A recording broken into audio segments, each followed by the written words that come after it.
Have you ever wondered what would happen if you lost everything and had no one left by your side? It was a question that hung in the air like a dark cloud, one that John, a man who once had everything, could no longer ignore. In the sterile hospital room, the hum of the machines was the only sound that filled the silence, a constant reminder of the ticking clock. The clock that was slowly, steadily, counting down the final moments of his life. John had always prided himself on his success. A thriving business, a beautiful wife, a young son he adored, everything seemed perfect, or so he thought. But now, facing his impending death from terminal cancer, all those things that once mattered seemed so distant. The years spent building empires, accumulating wealth, and striving for the next big milestone didn't seem as important anymore. All that mattered now was time, and the fact that he had so little of it left. At 45, John's life had been a roller coaster of achievements and struggles. He had married Sarah, the love of his life, right out of college, and they had a son, Alex, who was now just 8 years old. Together, they had created a picture-perfect family. They lived in a beautiful house on the outskirts of the city, surrounded by the comforts that many only dreamed of. But now, as John lay in his hospital bed, all that seemed to have vanished. His wife, Sarah, was gone, taken from him in a tragic car accident just a year ago. And his son, Alex, well, John didn't know how to help him cope with the loss of a mother or the impending loss of a father. It was on one of those long, sleepless nights, as he lay in the cold, dim room, that John found himself scrolling through his phone, his mind racing with thoughts of what might have been. That's when he came across a video. It was an interview with Elon Musk, the CEO of SpaceX, Tesla, and the visionary behind some of the most groundbreaking innovations of the modern age. Musk's name had always been in the headlines, his life a whirlwind of incredible feats and audacious dreams. But as John watched the video, it wasn't Musk's accomplishments that caught his attention, it was the man himself. Elon Musk seemed like someone who never gave up, someone who faced challenges head-on and refused to be defeated. His bold ideas about space travel, colonizing Mars, and revolutionizing technology had captured the imaginations of millions. But what struck John the most was something Musk had said during the interview. "I believe that no matter what happens in life, if you want to make a difference, you have to push through the hardest moments. The biggest breakthroughs often come after the darkest times." It was those words that stayed with John long after the video ended. They echoed in his mind, resonating deeply within him. The idea that even in the darkest of times, there could still be hope, that one could still make an impact, was something that felt like a distant dream. But John couldn't shake the thought. Maybe, just maybe, this was the answer he'd been searching for. And so, with the last remaining energy he could muster, John made a decision, one that would change the course of his life, or rather, the last few days of it. He would reach out to Elon Musk. He grabbed his phone, typing out a message to Musk that would serve as a last request. It wasn't something he had ever done before, reach out to someone so famous, so far out of his league, but his desperation gave him courage. "Dear Mr. Musk, my name is John Harris. I'm 45 years old and I'm dying from terminal cancer. I've always admired you, your work, and your vision. In my last days, I have one wish, one final thing I would like to do. I've always dreamed of going to space, of seeing the stars up close, of being part of something greater than myself. If there's any way that you could help make this happen, it would mean the world to me. I know this may sound like a long shot, but I thought it couldn't hurt to ask." He stared at the message for a moment, his finger hovering over the send button. Was it foolish to ask such a thing? After all, Elon Musk was one of the busiest men in the world. What chance did he have of actually getting a response, let alone having his wish granted? But in that moment, as he lay in the sterile hospital room, the thought of giving up on his final dream was far worse than the thought of asking for something impossible. He hit send and then waited. And waited. Days passed without a word. John had grown accustomed to the silence in the room, but this silence, the kind that followed his message, was different. It was a silence filled with doubt, with resignation. The silence that came when you realized that no one was out there to help. Maybe his dream was just that, a dream. But then, a notification buzzed on his phone. He glanced at the screen, half expecting it to be another update about his declining health or a message from one of his doctors. But this time, it was an email. It was from Elon Musk. "John, I've read your message. I'm sorry to hear about your condition, and I'm touched by your request. I can't promise miracles, but I'm willing to do everything I can to make your dream a reality. Let's talk about how we can make this happen. You've inspired me." John stared at the words in disbelief. Was it really possible? Could this man, this legend, actually make his dream come true? The message was simple, but it was all John needed. For the first time in months, he felt something he hadn't felt in a long time: hope. Hit subscribe and leave a comment with where you're watching from. This story might just spark a new beginning. What's one thing that always pushes you forward, even when things get tough? The question echoed in his mind. For John, it had always been his family, his wife, his son, his friends. But now, it was something more. It was the chance to make one last dream come true, to leave behind a legacy of hope, of courage, and of never giving up, even in the face of death. John Harris had never been the type of man to shy away from a challenge. In fact, challenges were the very fabric of his life. He had spent most of his adult years overcoming them, climbing corporate ladders, breaking barriers, and building a life that was as impressive as it was flawless on the outside. But beneath the surface, there was always a quieter story, a more complicated version of the man he had become.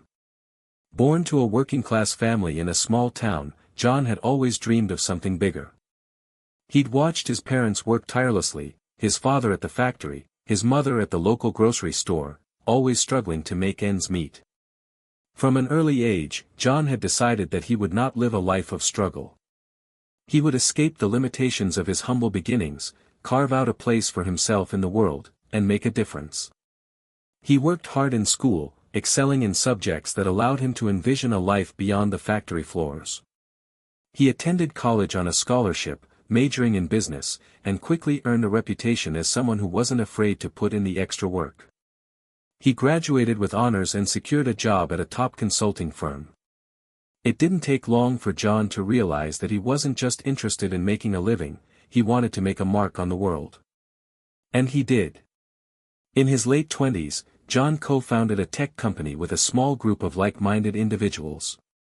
The idea was simple but innovative: create software that could streamline business operations, reduce inefficiencies, and help companies thrive in a rapidly changing world. It wasn't easy at first. The road was rocky, filled with long nights, endless meetings, and moments of doubt. But through sheer determination and a knack for leadership, the company took off. Within 5 years, they sold the company for a hefty sum, and John became a millionaire. The money came with a sense of accomplishment, but it was never the driving force for John. What he truly valued was the freedom to do what he wanted and the ability to create something from scratch. He channeled his wealth into other ventures, investing in technology startups, real estate, and eventually branching into philanthropy. There were endless opportunities, and John seized them all. His life, it seemed, was a constant upward trajectory. Along the way, he met Sarah. Sarah was everything John had ever dreamed of: intelligent, beautiful, compassionate, and with a fire that matched his own. They met at a networking event, and despite the fast-paced world they both inhabited, it was as if time slowed down when their eyes met. Their relationship bloomed quickly, and they married just a year later. Together, they built a life that was nothing short of perfect.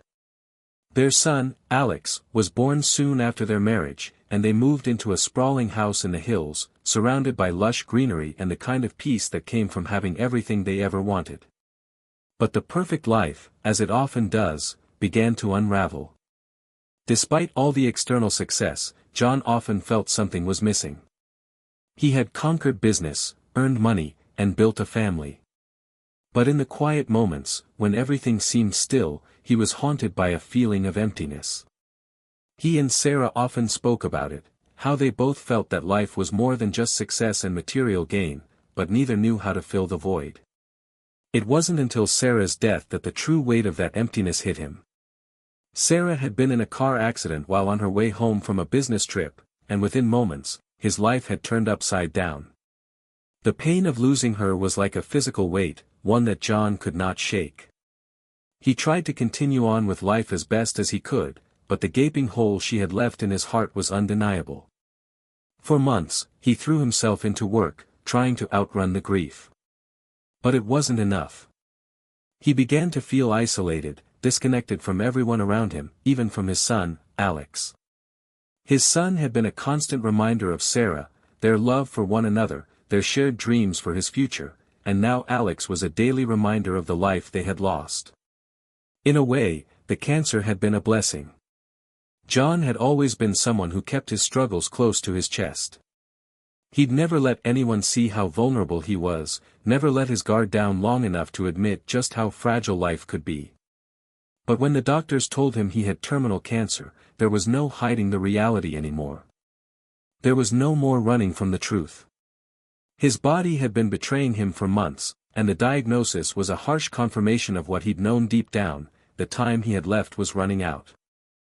In those final days, John began to reflect on the life he'd led. He thought about his successes, his failures, and, most importantly, the people who had been with him along the way. He thought about Sarah, and the love they shared. And he thought about Alex, his young son who would grow up without a father. But it was during those reflections that John also realized something. There was still one thing he had left. One final dream that had always lingered in the back of his mind, something he'd never been able to pursue due to the pressures of life. It was a dream that he had often shared with Sarah, a dream that they had both discussed many times but never had the chance to make real: to see the stars. To visit space, to experience something so beyond the ordinary that it would forever change their perspective on life. John had always admired Elon Musk for his audacity, his vision, and his ability to turn the impossible into reality. Musk had made space travel feel like something attainable, something not just for the select few but for anyone with enough courage and determination. If there was one person in the world who could help him fulfill this final wish, it was Elon Musk. The message he sent was an act of desperation, but it was also an act of hope. In his final days, John had nothing left to lose. And perhaps, just perhaps, he could make his dream come true. It was a long shot, but for the first time in months, John felt a glimmer of hope, a spark that maybe, just maybe, he could still make a difference in the world. It was a simple message, one that John had typed out with trembling fingers, unsure of what the outcome would be. He had no expectation of a response, no belief that anyone as busy and influential as Elon Musk would ever take the time to read or answer the message of a dying man. But he had done it anyway, because, as he realized, this was the only thing left for him to try. John stared at his phone screen for what felt like hours, the phone's quiet buzz the only thing disrupting the silence of his sterile hospital room. Each vibration felt like a small shock to his system, and every time the screen lit up, his heart raced with a mixture of anticipation and fear. And then, it happened. A single notification popped up, the sender's name catching his breath. Elon Musk. John's pulse quickened. He blinked, not believing his eyes at first. He had barely even processed the words that appeared on the screen before his mind started racing. Was this real? Did he truly just receive an email from one of the most influential people on the planet? He clicked the message, half expecting it to be a form of publicity or an assistant responding on Musk's behalf. But when the email opened, there was no assistant. There were no automated responses. Just Elon Musk's name, and a message that would change John's life forever.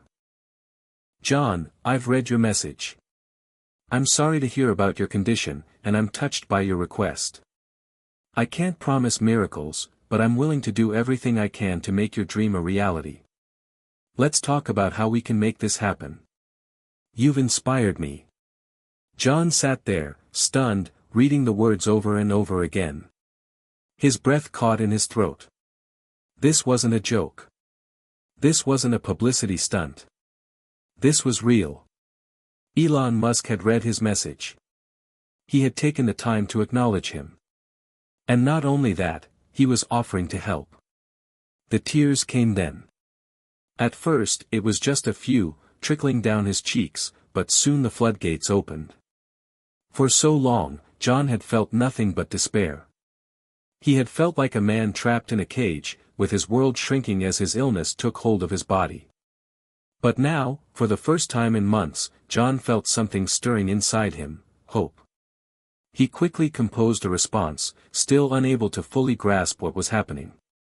"Mr. Musk, thank you. Thank you so much for reaching out. I'm beyond words right now. The opportunity to do something this incredible, to fulfill a dream I thought I would never get the chance to experience, this is everything to me. I would love to discuss how we can make this happen. If there's even a chance, I want to take it." John hesitated for a moment before hitting send. Was he being too forward? Was he coming across as desperate? But the truth was, he didn't care. He had nothing left to lose. If this was his last shot at experiencing something truly extraordinary, he wasn't going to waste a single moment hesitating. He hit send, and just like that, the next chapter of his life began to unfold. The following days were a blur of emails, phone calls, and preparations. Elon Musk, through his team, outlined the logistics of how a civilian, someone like John, could participate in one of SpaceX's upcoming missions. They had been in talks for some time about a private mission for civilians, an experimental flight to the edge of space, part of their larger goal to make space travel more accessible. The timing couldn't have been more perfect. John's condition had deteriorated rapidly, but that only made him more determined. The doctors had given him a window, weeks at best, and there was no time to waste. The doctors cleared him to fly, given that the mission was well within the scope of his current health. There were risks, of course. Space travel was not something you took lightly, especially when dealing with a fragile body. But the team at SpaceX was prepared to do everything they could to accommodate his condition. It wasn't an easy decision for John. He had never thought he'd be embarking on a journey like this. Space travel was a realm reserved for the astronauts and pioneers of the world, not a businessman on his deathbed. But this was his one shot. His final wish. And so, the countdown began. John's life had always been full of deadlines, business deals, contracts, meetings, targets. But this was different. This wasn't a corporate deadline. This was something far more personal, far more profound. The deadline wasn't about a fiscal quarter or a quarterly review. It was about making the most of the time he had left, seizing a dream that, for so long, seemed unattainable. Sarah would have been proud. He could almost hear her voice, as clear as if she were standing beside him. "You never stop dreaming, John. Don't let anything hold you back." Those words were always the core of their relationship. It had been a shared belief. They had both dreamed of seeing the stars, of stepping beyond the confines of Earth and experiencing the vastness of the universe. They had even joked about it in the early days of their marriage. But life had always gotten in the way, work, kids, responsibilities. And now, Sarah was gone. But the dream remained. And John was going to fulfill it. As the date of the mission approached, John's excitement mixed with fear. The idea of being blasted into space was exhilarating, but the reality of what he was facing was daunting. The training was intense. Space travel wasn't something you simply jumped into. Even for a short trip, the risks were immense. John had to undergo simulations, learn about the spacecraft, and prepare himself mentally for the journey ahead. But it wasn't just the physical training that took its toll. It was the emotional roller coaster of knowing this would be his final journey. There were moments of elation, of joy, of a feeling of accomplishment. But there were also moments of deep sadness, as John realized just how much he would miss, the things he would never get to do, the people he would never get to see again. Most of all, he thought about Alex. His young son, who was still trying to understand what was happening to his father. The thought of leaving him behind was the hardest part of all. John tried not to dwell on it, but as the days passed, the weight of his impending departure became harder to ignore. The numbers ticked down on the massive digital clock, red against black, glowing like a heartbeat. T-minus 72 hours. John stood at the edge of the private launch facility in Texas, staring up at the sleek, towering rocket that would soon carry him into the stars. A real rocket. Not a simulation. Not a model. The Falcon Vista, a specially modified capsule created for private missions, his mission. Even now, he could hardly believe any of this was happening. 3 weeks ago, he'd been lying in a hospital bed, watching the end of his life creep toward him in silence. Now, he was standing in the blazing heat of a SpaceX base, wearing a jumpsuit with his name embroidered on the chest. Right below the patch was a simple but powerful phrase. For Sarah.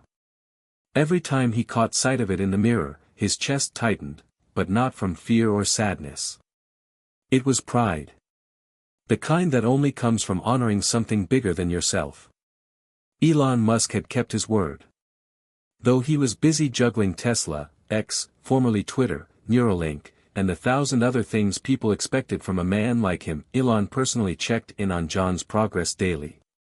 Whether it was through a short video message, a call, or a surprise visit, Musk made it known that this wasn't just a PR move. It mattered to him. One night, after a long training session, John sat in the crew quarters, sipping weak tea and massaging his sore arms. The door opened. Elon walked in, casually dressed in black, no entourage, no announcement. "Hope you're not planning to back out now," he said, grinning. John chuckled through his exhaustion. Too late for second thoughts. They talked for nearly 2 hours that night. About space. About death. About legacy. Elon shared stories from his own childhood, how he'd stare up at the sky from his backyard in Pretoria, dreaming of escaping Earth. John shared stories about Sarah. About Alex. About what it felt like to face the end and still crave more. "You know," Elon said finally, "most people want to leave something behind. A company. A name. A statue. But you want to leave with something. That's different." That conversation stuck with John. He wasn't here to become a symbol or a headline.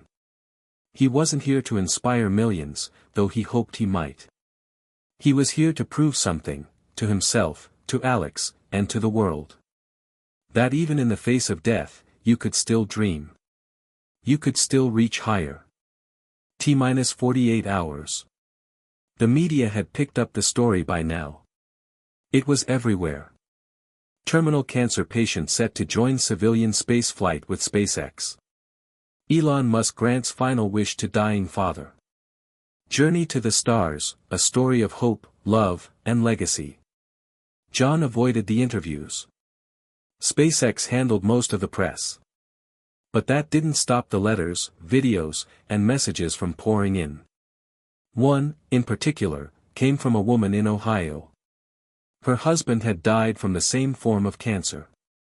She wrote, "Watching you fight for something beautiful in your final days gave me closure I didn't know I needed. You're doing what my husband always wanted to do, but never had the chance. Thank you." John cried after reading that one. Quiet, trembling tears that soaked the edges of his pillow. Not out of sadness, but out of awe. That he, just one man, could affect so many. T-minus 24 hours. The night before the launch, John had one final call with Alex.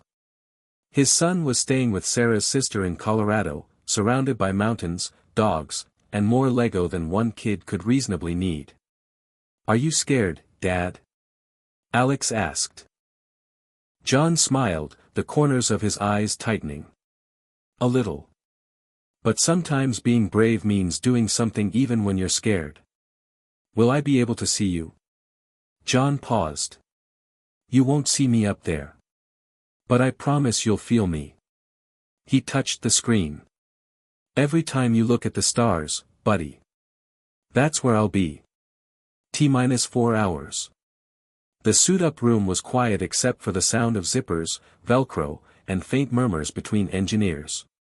The other two civilian passengers, Kara, a retired teacher, and Miguel, a software engineer, stood beside him, eyes wide, spirits buzzing with a mixture of wonder and fear. The mission itself was a low-orbit loop. Just under 24 hours. A gentle ride to the edge of space and back. Enough time to see the curve of Earth. Enough time to float in zero gravity. Enough time to touch the stars. They were scheduled to board in less than 2 hours. John's heart beat slower than he expected. No panic. No dread. Just the slow, rhythmic thump of a man who had made peace with everything, except maybe saying goodbye.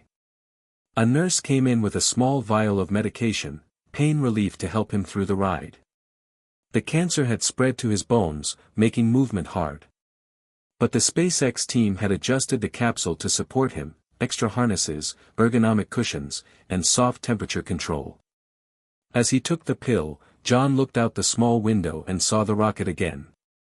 His rocket. He whispered to himself, "We're really doing this, Sarah." T-60 seconds. John sat in the capsule now, strapped in, headset buzzing with final checks. The voice of mission control filled his ears, calm and methodical. Stage 1 ready. Main engine start in 10 seconds.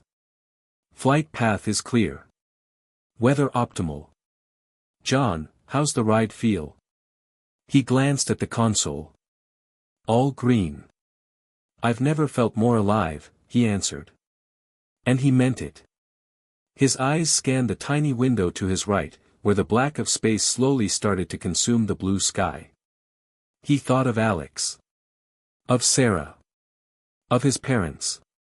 Of every quiet moment he'd spent thinking life had passed him by. Then the final countdown began. 5, 4, 3, 2, 1. Liftoff. The rocket's engines roared to life, sending a violent wave of force through John's body. The G-forces pushed him back into his seat, the pressure building as the capsule shot upward into the sky. The world outside blurred into a tunnel of blue and white, with the ground disappearing beneath him in a matter of seconds. John closed his eyes for a moment, letting the exhilaration of the moment settle in his chest. He had dreamed of this moment for so long, and now it was happening. He wasn't just watching history unfold on a screen or reading about space exploration in books, he was in it. The metallic hum of the spacecraft's systems filled his ears as the capsule continued to accelerate. His body, still fragile from the cancer, ached with the pressure. But it wasn't the pain that consumed his thoughts, it was the feeling of weightlessness, the sensation of breaking free from the Earth's hold. Soon, the ship broke through the atmosphere, and the world outside shifted from bright blue to a deep, endless black. Zero gravity. The moment the engines cut off and the capsule reached its orbital trajectory, John felt his body float gently upward. His stomach fluttered, not from fear, but from awe. His body felt weightless, free, as if he were untethered from all the earthly worries, the burdens of his diagnosis, the heaviness of his past. "Take it slow," the voice of Kara, the retired teacher, came over the intercom, followed by Miguel's laughter. "I'm not used to floating like this." John smiled, a wide grin spreading across his face as he pushed off from the side of his seat, slowly rotating in the small cabin. He had spent so many months lying still, feeling his world shrink with each passing day. Now, he was doing the opposite. He was free. The capsule was small, just big enough for the 3 civilians and the 2 SpaceX astronauts who were accompanying them. There were no windows big enough to really take in the vastness of space, but the tiny porthole by John's seat offered a breathtaking view. Stars, infinite and cold, seemed to hover just beyond the glass, flickering like tiny diamonds in an endless sea of black. In that moment, John felt a deep sense of peace. The pain in his bones seemed distant, fading into the background. His breath came easily, even as his heart raced with excitement. He wasn't sure how much time he had left on this earth, but right now, it didn't matter. Right now, he was living a dream. The time in orbit felt like an eternity, but in the most surreal, beautiful way. The three civilians floated through the capsule, taking turns peering through the small windows at the blue and white Earth far below them. Every time John looked out, he was struck by how small and fragile the world seemed. Earth wasn't just a place, now it was a tiny, delicate marble floating in a black sea, suspended in the vast, unforgiving cosmos. A tear welled up in his eye, and he wiped it away quickly. He didn't want to let the moment slip by. "Hey, John," Miguel called from across the cabin. "Do you ever think about how small we are, up here? I mean, we're nothing. Just a speck on this giant planet, floating around in the middle of nowhere." John nodded, his thoughts drifting. "I used to. All the time. But now it feels different. Up here, it's not about being small. It's about realizing how big everything else is." He paused, and then smiled. "And how important it is to make our time here count." Kara, who had been quietly observing the Earth through her window, turned toward them. "You really think we matter up here? In the grand scheme of things?" John thought about it. He thought about the days spent lying in his hospital bed, surrounded by sterile walls, the feeling of his life slipping away without him ever really getting to live it. But now, standing, or rather floating, in the silence of space, he felt something bigger than himself. He felt that, in this moment, he was part of something infinitely larger than any of them. "We might be small," he said, "but we're here. And that matters." Hours passed in the quiet weightlessness of the capsule. Time was warped in space, there was no way to mark it, no natural day or night cycle. Everything was suspended in a timeless void.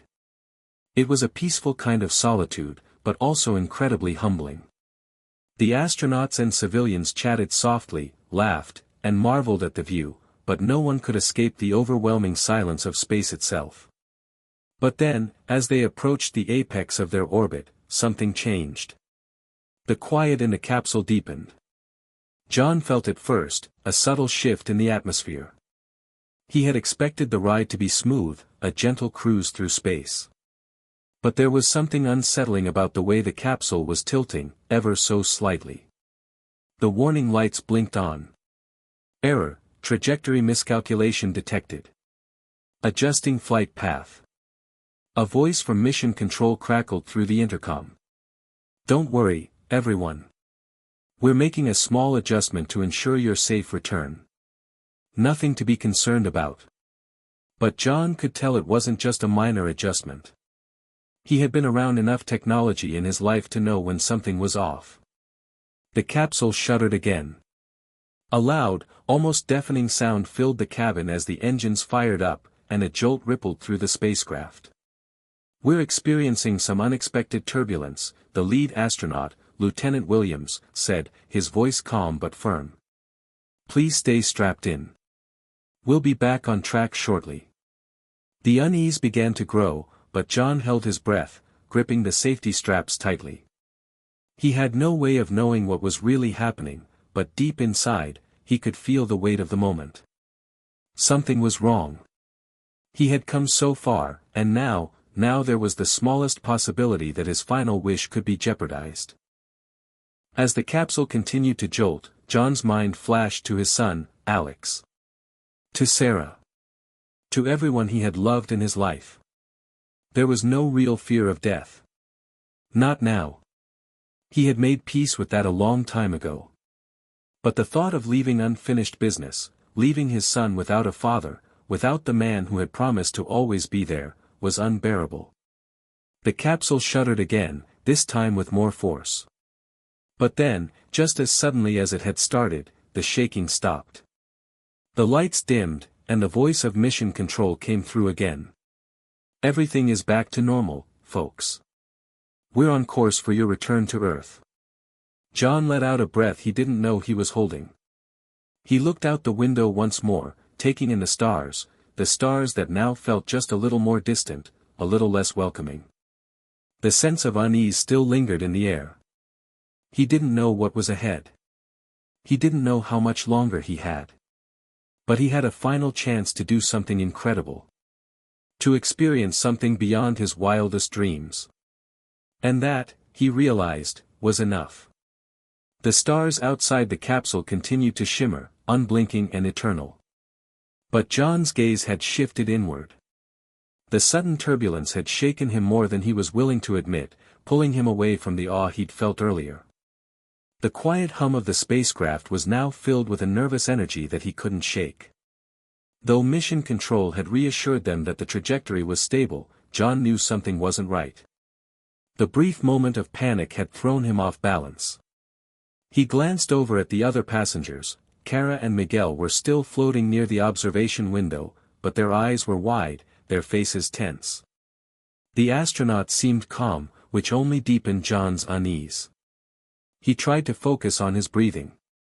In, out, slow and steady. But it wasn't working. Every part of his body, fragile from his illness, felt too aware of the thinness of the atmosphere around him. This was space. The very void that had inspired the dreams of explorers for centuries. And now he was part of it. A dying man, chasing the stars. The thought settled in his mind like a weight. Was this really it? Was this the final chapter of his story, written in the stars? He'd come this far, pursued this dream with everything he had left. But the turbulence, the uncertainty, had reminded him of the unpredictability of life itself. Or, rather, of death. Suddenly, the intercom crackled again. Mission Control's voice was more urgent this time. John, Kara, Miguel, please prepare for re-entry. The team has confirmed we are a few minutes ahead of schedule. You may feel some discomfort, but please remain calm. It will pass quickly. John nodded even though no one could see him. Discomfort didn't begin to describe what he was about to feel. Re-entry was always the most perilous part of space travel. The capsule would descend into Earth's atmosphere at an incredible speed, the heat and pressure reaching levels that would make even the hardiest of astronauts uncomfortable. He had no illusions about that. Kara and Miguel floated back to their seats, strapping in for what was to come. The astronauts remained busy at their controls, double-checking everything for the descent. John followed suit, strapping himself into his seat, his hands shaking slightly as he tightened the harness. His mind raced, the fragile walls of his body reminding him with each passing second how little time he had left. His eyes drifted to the small window again. The Earth below was so far now, so distant. A glowing orb, suspended in the endless void. His home. He thought of Alex, still just a boy. The thought of him growing up without him was almost more than he could bear. John had promised himself that he would be strong, that he would push through this final journey without letting fear take hold. But now, as the moment of re-entry loomed closer, all the fears he'd kept hidden bubbled to the surface. What if something went wrong? What if, despite everything, this journey wasn't his last wish fulfilled, but the end of everything he'd worked for? His thoughts were interrupted by the voice of Lieutenant Williams, the lead astronaut, who spoke up from his seat across the cabin. John, I know this is intense. But remember, you're part of something bigger now. What you're doing is something people only dream about. It's not just about the journey up there, he gestured toward the window, it's about what you've done down here. John nodded, a small smile pulling at his lips. The astronaut's words had a strange way of grounding him. But there was one thing that still troubled him. The astronaut's words didn't answer the question he had for himself: was this journey really enough to make peace with the end? He had come up here to prove something. To take back control over his life in the final moments. But in the silence of space, where there were no distractions, only a vast emptiness, he found himself wondering whether it would ever be enough to fill the void inside him. Almost there, Lieutenant Williams called. The capsule gave another slight jolt, and the seatbelts tightened as the final preparations for re-entry began. T-10 minutes. The re-entry sequence began. John felt his stomach tighten as the capsule slowly angled into its descent toward Earth. There was no turning back now. He glanced at the screens in front of him, watching the altitude decrease rapidly. The heat shields on the bottom of the capsule would soon reach the excruciating temperatures required to re-enter the atmosphere safely.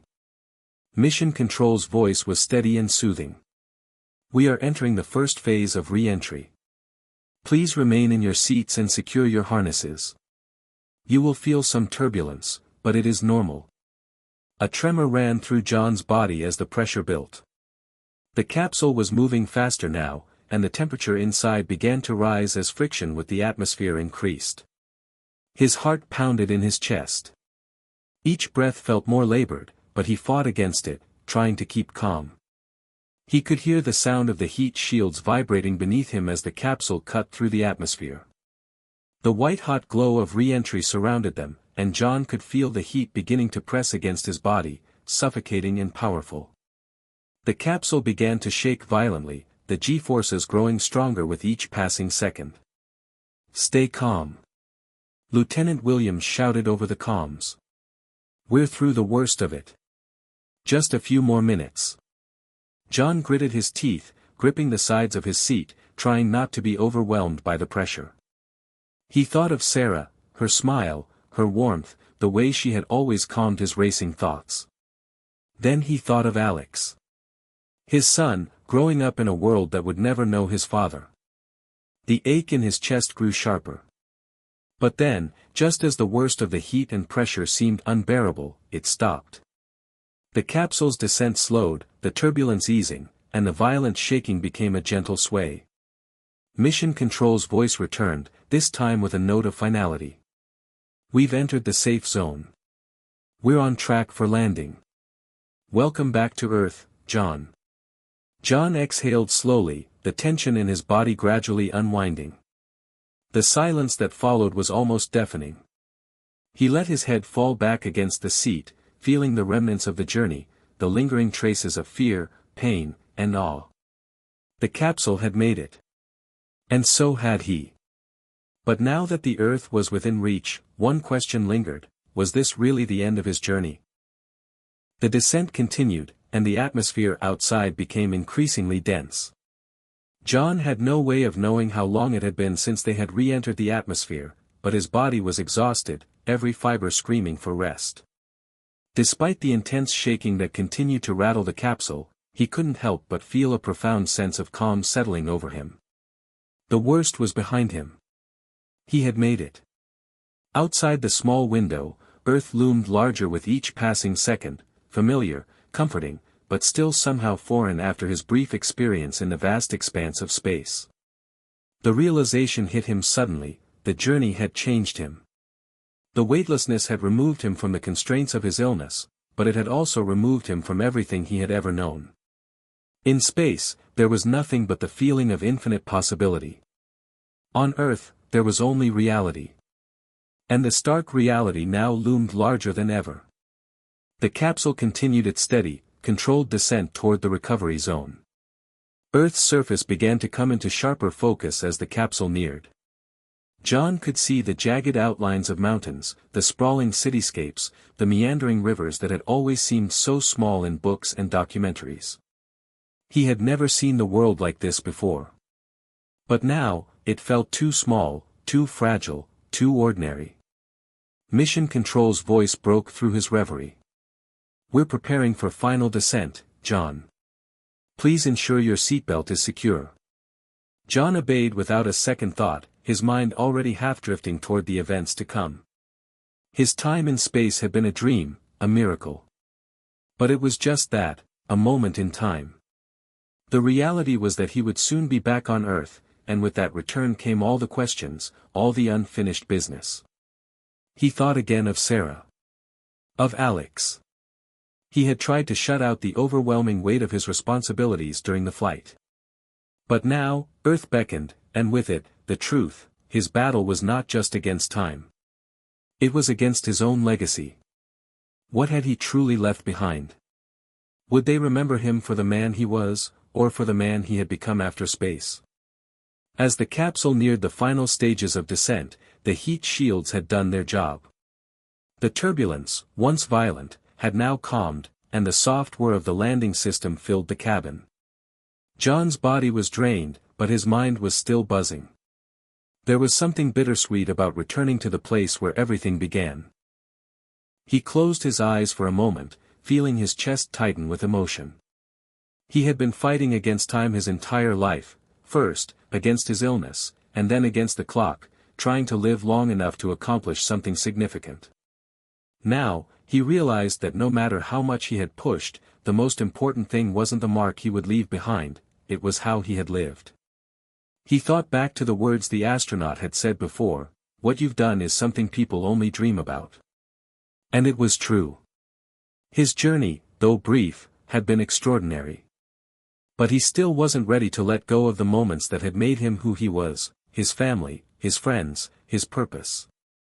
A jolt interrupted his thoughts, and the capsule landed with a soft thud.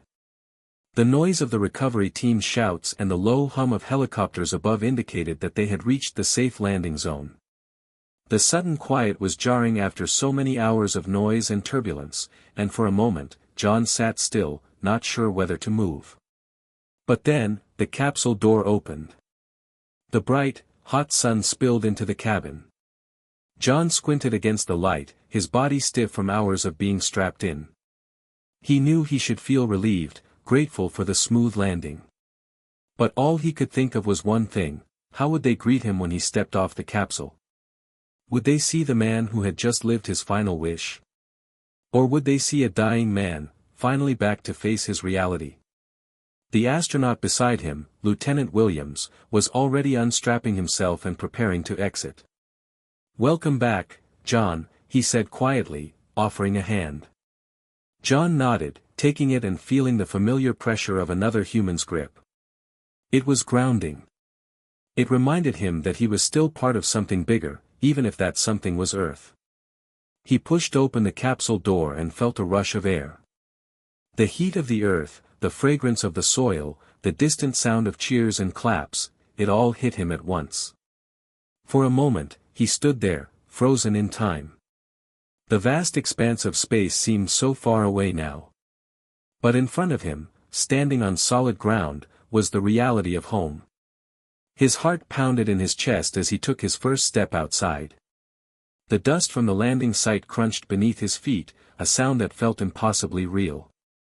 The ground beneath him, something he had taken for granted for so long, now seemed unfamiliar.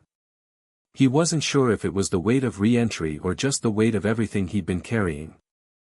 Then, a figure appeared in the distance, his son, Alex, running toward him with wide eyes, his face lit up with joy and confusion.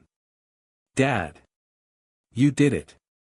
Alex's voice cracked as he shouted his greeting, and for a moment, John forgot everything.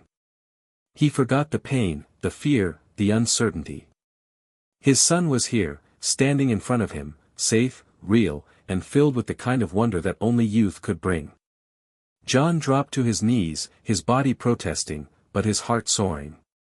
He wrapped his arms around Alex, pulling him close, inhaling the scent of his son's hair, feeling the warmth of his embrace.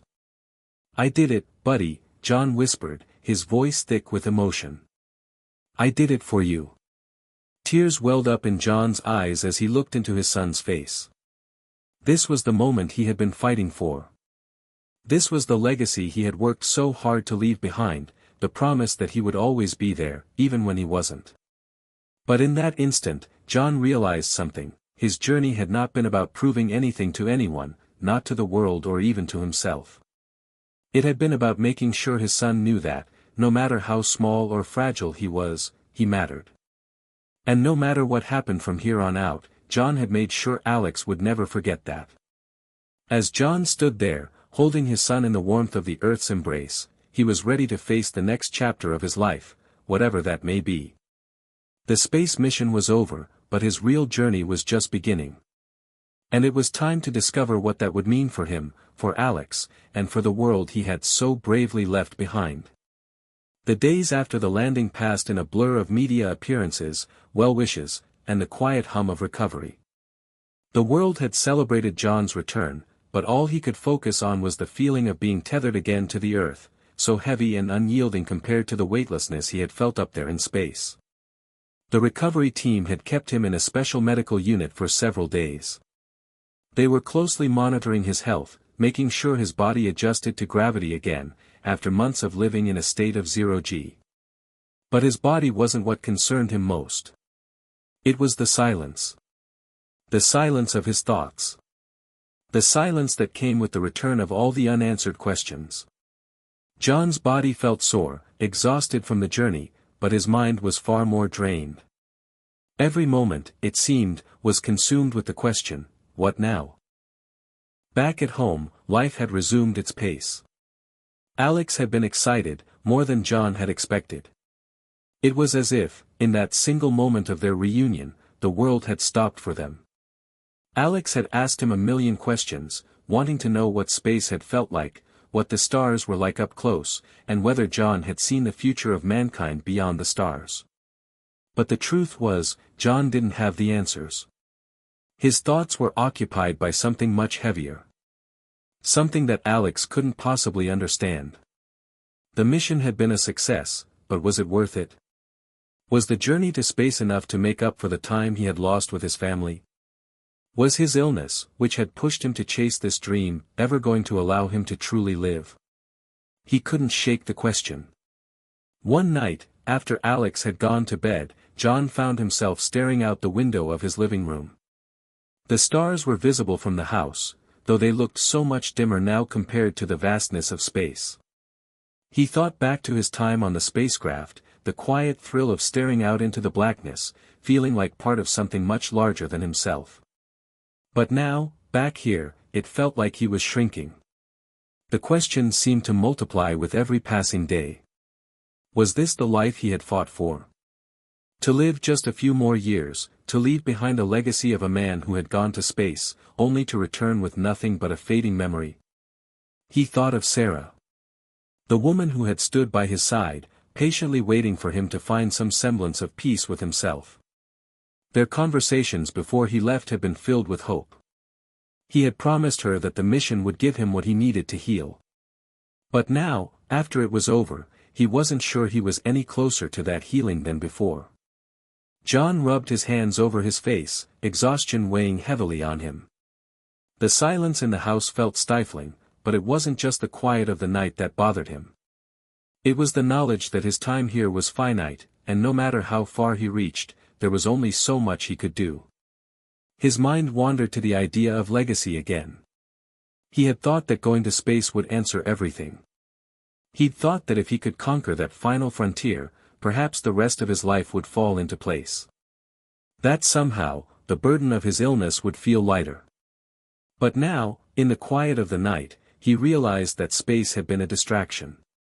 A noble one, yes. But a distraction all the same.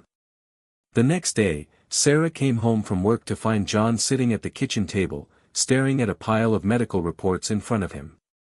His hands were trembling slightly as he flipped through the pages, the numbers and data blurring together in his eyes. "John," she said gently, sitting down across from him. "Are you okay?" He looked up at her, forcing a smile that didn't quite reach his eyes. "I'm fine," he replied, his voice flat. But Sarah could see right through him. She always had. "Talk to me," she urged softly. "I know you're struggling. I can see it in your face." John took a deep breath, setting the papers aside. He couldn't hide it anymore. The facade he had kept up for everyone else, the bravado of a man who had completed his mission, was cracking. "I don't know if it was enough, Sarah," he admitted, his voice thick with emotion. "I thought going to space would make everything make sense, that it would give me the closure I've been looking for, the sense of peace. But now that I'm back, I just feel empty. Like I'm not any closer to understanding what I'm supposed to do next." Sarah's eyes softened. She reached across the table and took his hand in hers, holding it firmly. "John, you've always been searching for something. I think you're looking for something that doesn't exist, not out there," she said, pointing toward the stars visible through the window.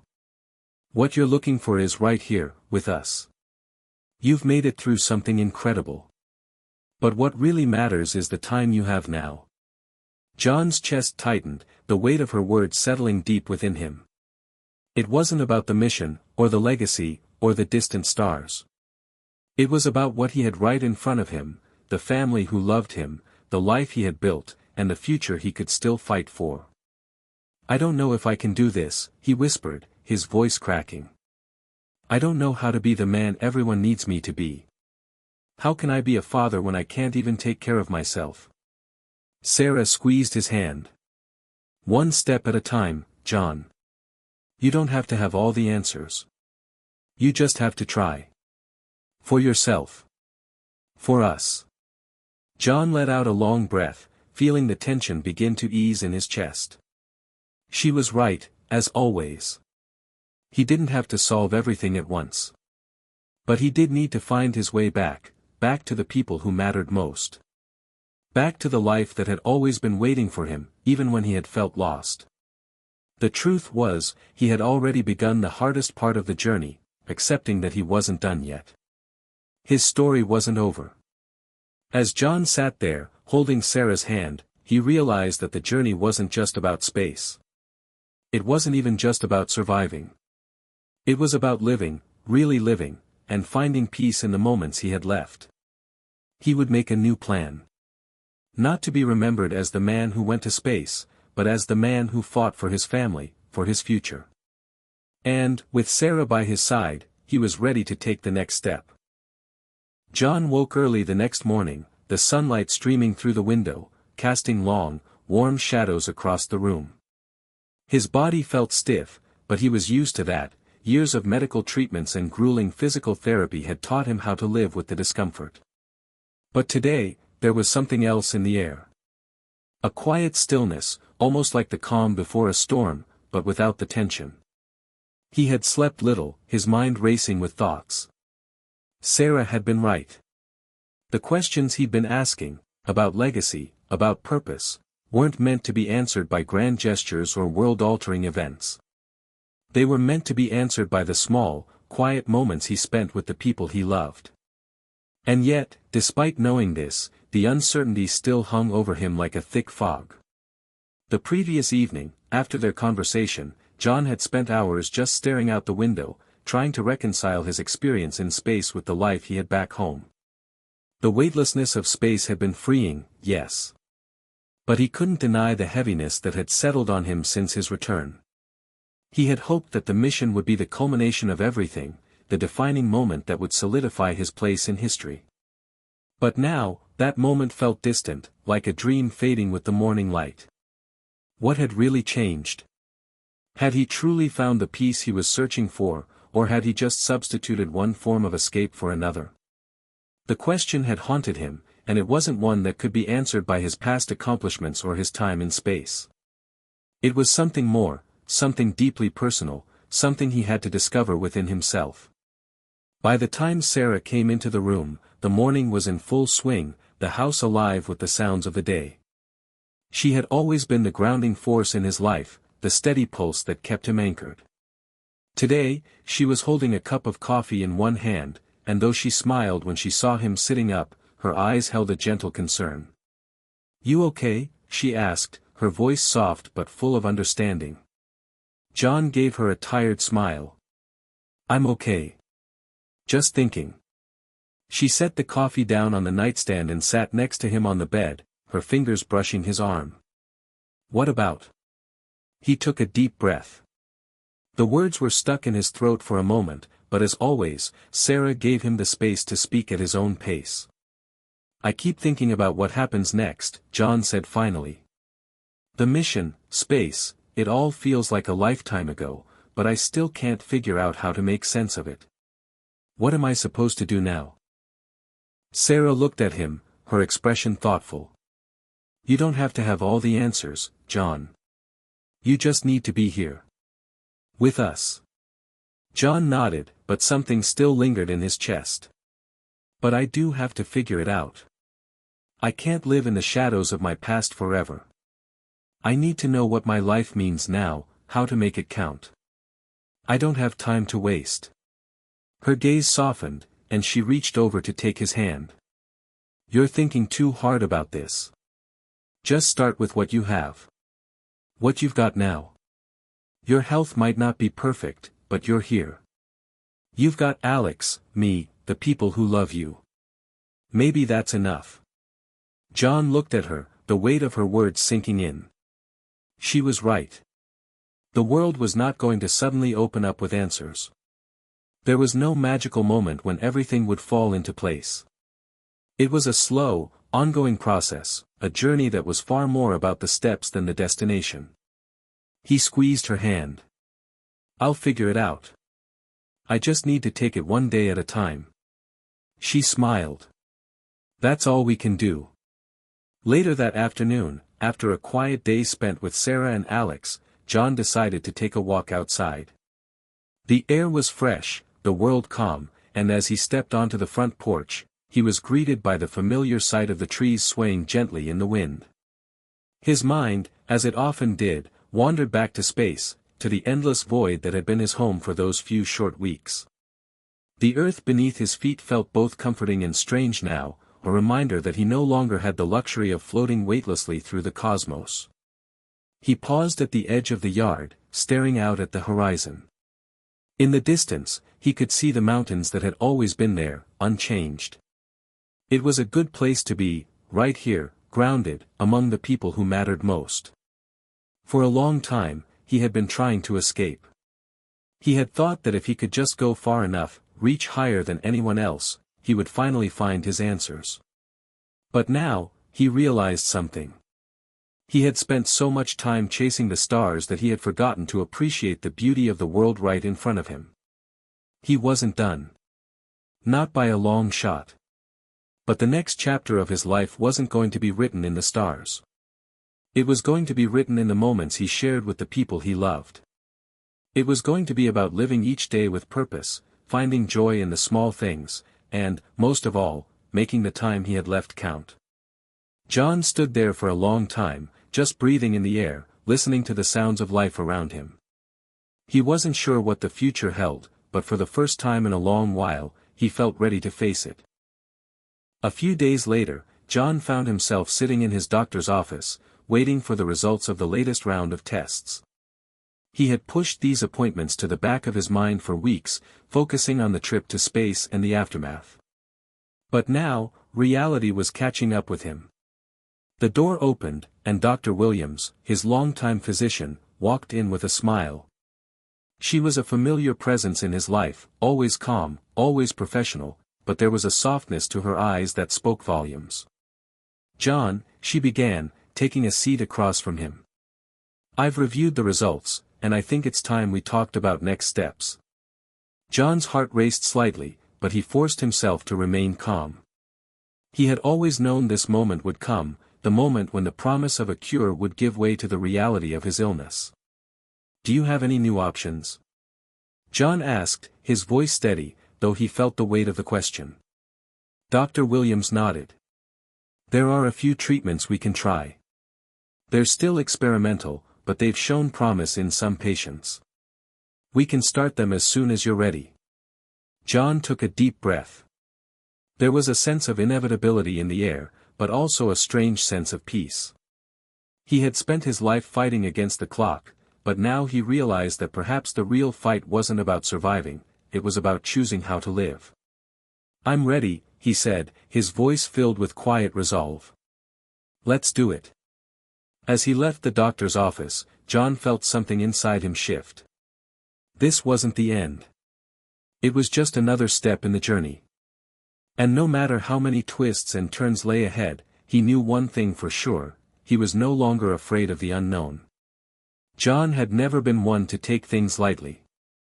He'd always believed in action, in the idea that if you fought hard enough, you could win, no matter what.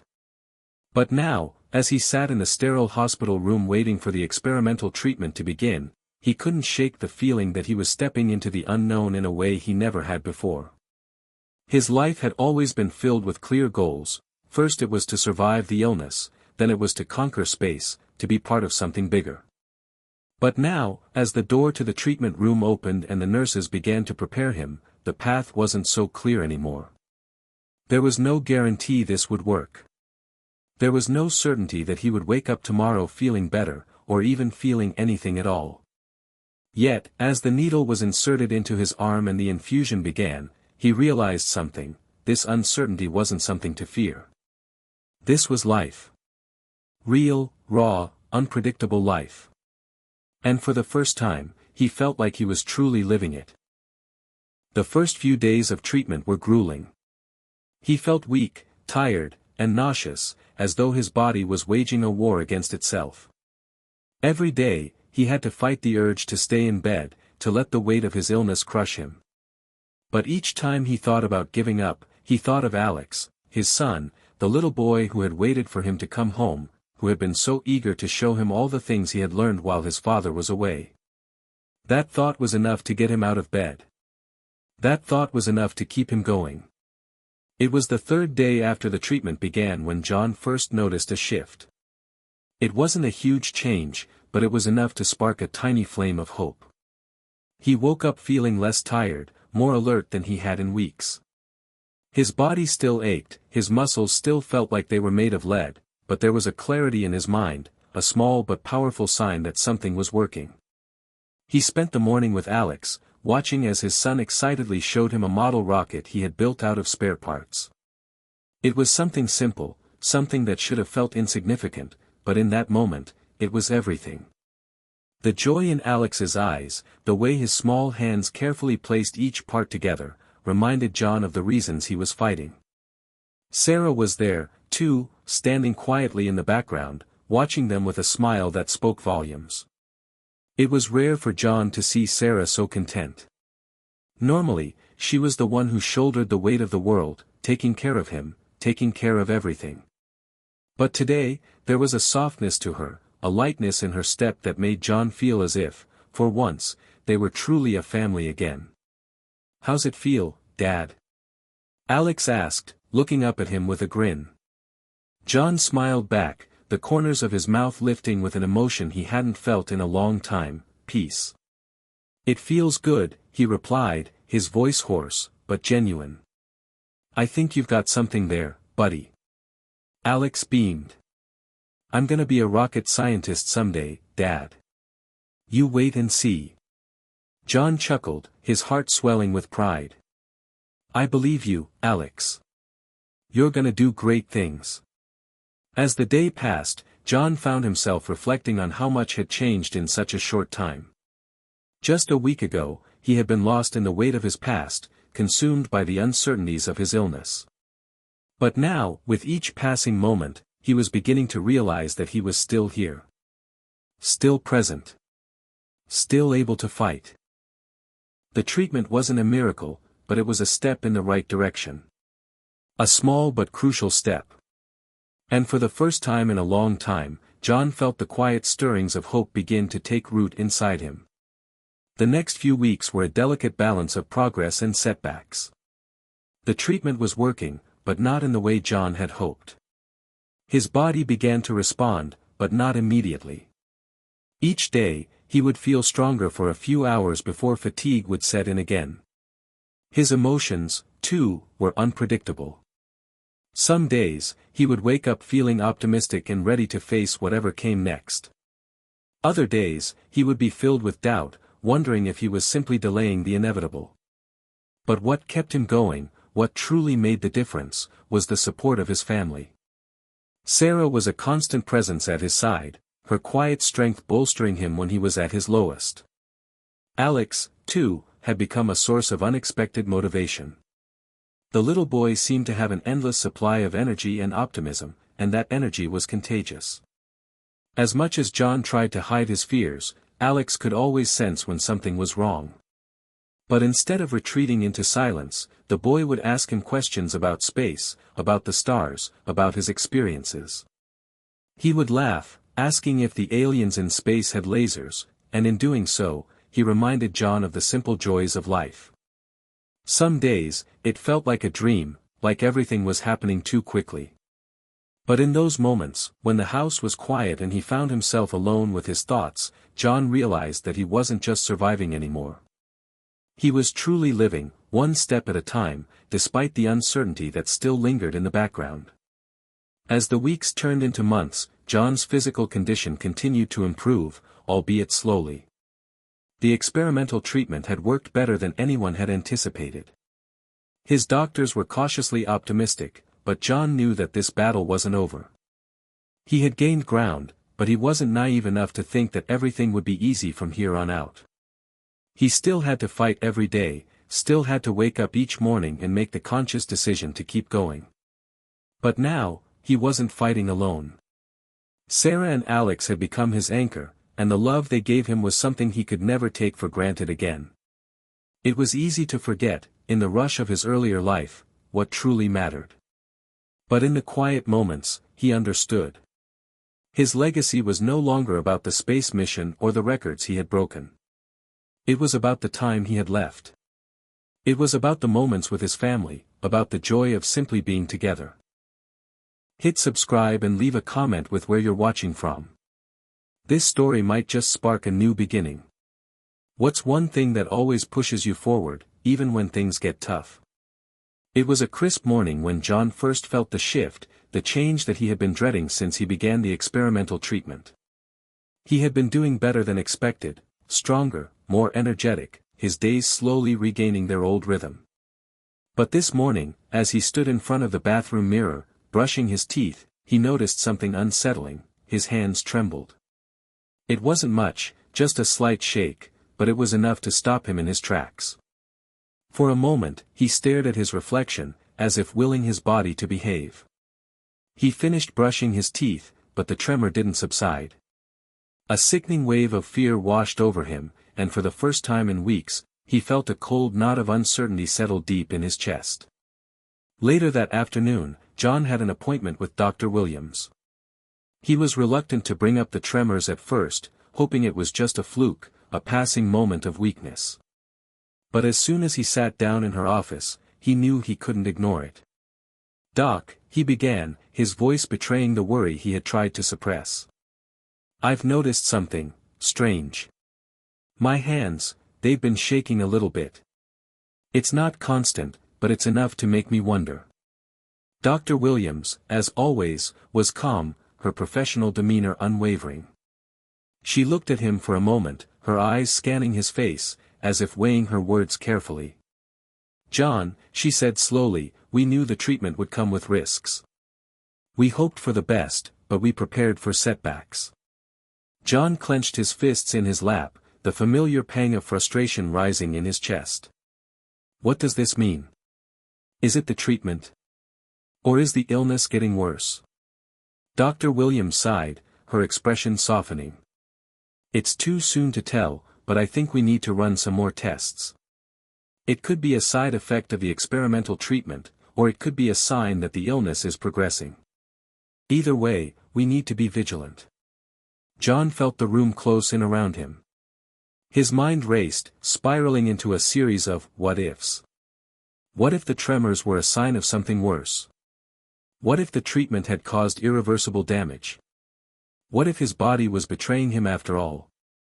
He exhaled, trying to push the fear back down. "All right. Just, tell me what I need to do." The next few days were a blur. More tests. More waiting. John had always hated the waiting, the unknown that hung over every step of his treatment. But this time, it felt different. The waiting felt heavier, more suffocating, as if the clock was ticking louder than ever before. The tremors persisted, becoming more frequent. They weren't just in his hands anymore. He began to notice them in his legs, in his jaw, in the way his voice would shake when he tried to speak. Each day, the tremors seemed to spread further, and with them, the gnawing fear in the pit of his stomach grew. He tried to distract himself with small tasks, things that normally brought him comfort. He spent time with Alex, who, as usual, was full of energy and wonder. The boy had a way of seeing the world that made everything seem simpler, more straightforward. "Look, Dad. I built a rocket that can fly to the moon," he would say, eyes wide with excitement, and for a brief moment, John would forget the tremors, the uncertainty, and the fear. But it never lasted long. The moment Alex's laughter faded into the background, the tremors would remind him of the harsh reality he was facing. The worst moment came a week later. John had been sitting at the kitchen table, trying to focus on a book he had been meaning to finish for months, when his hands began to shake violently. He gripped the edges of the table, his knuckles turning white, trying to steady himself. His breath quickened as panic set in, and for the first time in a long time, he felt completely out of control. "Dad?" Alex's voice rang out from the doorway, his young face filled with concern. "Are you okay?" John turned to his son, trying to smile, but his body wouldn't cooperate. His voice came out in a weak rasp. "I'm fine, buddy. Just give me a minute." But Alex didn't move. Instead, the boy walked up to him slowly, his little hand reaching out to touch John's trembling arm. "It's okay, Dad," Alex said softly. "You can tell me if something's wrong." The words hit John harder than he expected. It wasn't just that he was struggling with the physical symptoms, he was struggling with the fact that his son, his little boy, was watching him fall apart. He swallowed hard, taking a deep breath. "I'm all right, Alex. Really. I just need to rest for a minute." Alex didn't argue. Instead, he sat down beside his father, his tiny hand still on John's arm, offering comfort in the way only a child could. And for a moment, just a moment, John allowed himself to lean into the boy's presence. He didn't have all the answers, and he certainly didn't have control over his own body anymore, but in that moment, he realized something. It wasn't about controlling everything. It wasn't about being perfect or strong all the time. It was about being there, about showing up, about letting his family see him, fragile, imperfect, but still trying. The next day, the test results came back. John sat in Dr. Williams' office, the air thick with anticipation. He could feel his heart pounding in his chest as she entered the room, her face unreadable. "Well, John," Dr. Williams began, "the results are in. The tremors are indeed a side effect of the treatment. They're not uncommon, but they are a concern. We can adjust the dosage or switch to a different treatment, but either way, it's going to take time. And there's a chance the tremors will continue to worsen before they get better." John listened, the weight of the words pressing down on him. He had always known that this path wouldn't be easy, but hearing the reality of it, hearing that there were no guarantees, no promises, made the fight feel harder than ever. "And the disease itself?" he asked quietly. "There's no indication that the disease has progressed," Dr. Williams replied. "But we'll have to continue monitoring you closely. I can't promise that we can reverse the damage, but we can try different options to manage it." John nodded slowly. He had expected the news to be worse, but the uncertainty still lingered. He wasn't sure if he was ready to face the consequences of this treatment, especially now that it was clear the battle wasn't going to be as straightforward as he had hoped.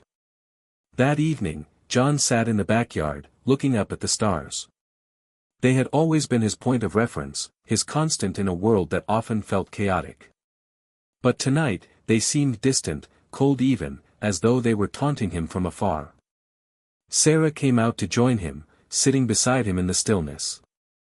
Neither of them spoke for a long time. Finally, Sarah broke the silence. "I'm scared, too, John," she said softly. "I know you're trying so hard to be strong, but it's okay to be scared. It's okay to not have all the answers." John didn't know how to respond at first. He wasn't used to admitting weakness, even to Sarah, the person who had been by his side through every challenge. But the truth was, he was scared. Scared of the future. Scared of what the tremors meant. Scared that he might be running out of time. "I don't know what's next, Sarah," he admitted, his voice thick with emotion. "I just don't know if I'm strong enough to keep going." Sarah took his hand in hers, her grip firm and steady. "You don't have to do this alone. We're in this together. We'll figure it out, one step at a time." And in that moment, John realized that maybe that was enough. The path ahead was uncertain, but he wasn't walking it alone. And that, at least, was something worth fighting for. The days blurred together for John. He had always prided himself on his ability to make quick decisions, to act swiftly when the stakes were high. But now, as the tremors continued to worsen and the uncertainty of his condition loomed over him like a dark cloud, he found himself paralyzed by indecision. Every choice felt heavy, as if it carried the weight of not just his own life, but the lives of the people he loved most. Sarah had been by his side through everything, her quiet strength a constant presence in the chaos. But even she, as steady as she was, couldn't hide the worry in her eyes anymore. She had always been the one to hold things together, to be the rock that John could rely on. But now, it was clear that even she was feeling the pressure of it all. "John, you have to make a decision," Sarah said one night as they sat together in the living room. The flickering light from the fireplace cast long shadows across the room, but her words were clear and sharp, cutting through the silence that had settled between them for the past few days. "The treatment, it's either going to work, or it's not. We can't keep living in this limbo." John looked at her, his eyes filled with a mixture of guilt and frustration. "I know," he said quietly, his voice strained. "But what if I make the wrong choice? What if I stop the treatment too soon and it's the one thing that could save me? Or what if I keep going and it just makes things worse?" Sarah sighed, running her fingers through her hair as she looked away, her gaze drifting to the window. "I don't know, John. I don't know what the right answer is. But I do know that we can't keep going like this. We need to face the truth, even if it's hard. We need to stop waiting for a miracle and figure out what the next step is." John nodded slowly, his mind racing. He had always been a man of action, someone who faced challenges head-on. But this? This felt different. This wasn't something he could solve with ingenuity or willpower. This was his body, betraying him in ways he couldn't control, and it terrified him. The next morning, John woke up to a familiar sensation. The tremors had worsened overnight. His hands shook uncontrollably as he tried to get dressed, and the one simple act of brushing his teeth became a frustrating battle. His reflection in the mirror looked older, more fragile than it ever had before. He didn't recognize the man staring back at him, his face drawn and tired, the spark of determination dimming in his eyes. But even in the midst of the fear and the uncertainty, John knew one thing for certain: he couldn't keep waiting. He had to make a choice. His doctors had told him the treatment was experimental, that there were no guarantees, but they had also told him there was hope. Hope that the tremors could be managed, that he could regain some semblance of normalcy. But how long could he continue this way? How much more could his family bear? John spent the morning in the backyard, staring at the sky. The crisp autumn air cut through the silence, and he felt the weight of the world pressing down on him. His thoughts were a whirlwind of confusion, fear, and desperation. He wanted to keep fighting. He wanted to believe that there was still time, that there was still a chance to get better. But the tremors were becoming more than just a symptom. They were a reminder, of his fragility, of his mortality, of the time he was running out of. Later that afternoon, John called Dr. Williams. He needed to hear her thoughts, to get her perspective. When she answered the phone, her voice was calm, but there was a hint of concern in her tone. "Dr. Williams," John said, trying to keep his voice steady, "I've been thinking about the treatment. About everything. I need to know, how much longer can I keep going like this? If the tremors keep getting worse, if my body keeps failing me, is it worth continuing?" There was a long pause on the other end of the line. John could hear the rustling of papers, the soft tapping of keys on a keyboard, as Dr. Williams gathered her thoughts. Finally, she spoke, her voice gentle but firm. "John, I can't give you a definitive answer. The truth is, we're in uncharted territory here. This treatment hasn't been proven to work for everyone, and there are risks, more risks than we would like to acknowledge. But what I can tell you is this: the fact that you're still here, that you're still fighting, that's significant. We don't have all the answers, but I believe we're moving in the right direction. It's just going to take time." John closed his eyes, her words sinking in. He had been hoping for a clear answer, a simple path forward, but there was no such thing. There was only uncertainty, only the hard truth that no one could predict what would happen next. "So what do I do?" he asked, his voice barely above a whisper. "You keep going," Dr. Williams replied. "You take it one day at a time. We'll continue to monitor your progress, adjust the treatment as needed. But we can't give up. Not yet." John exhaled sharply, the weight of the decision still heavy on his shoulders. "All right," he said quietly. "I'll keep going." That evening, as John sat at the dinner table with Sarah and Alex, he could feel the tension in the air. It wasn't just the tremors or the illness, it was the weight of the decision he had made. He had chosen to continue the treatment, to keep fighting. But there was a lingering doubt in his mind, a question that gnawed at him: had he made the right choice?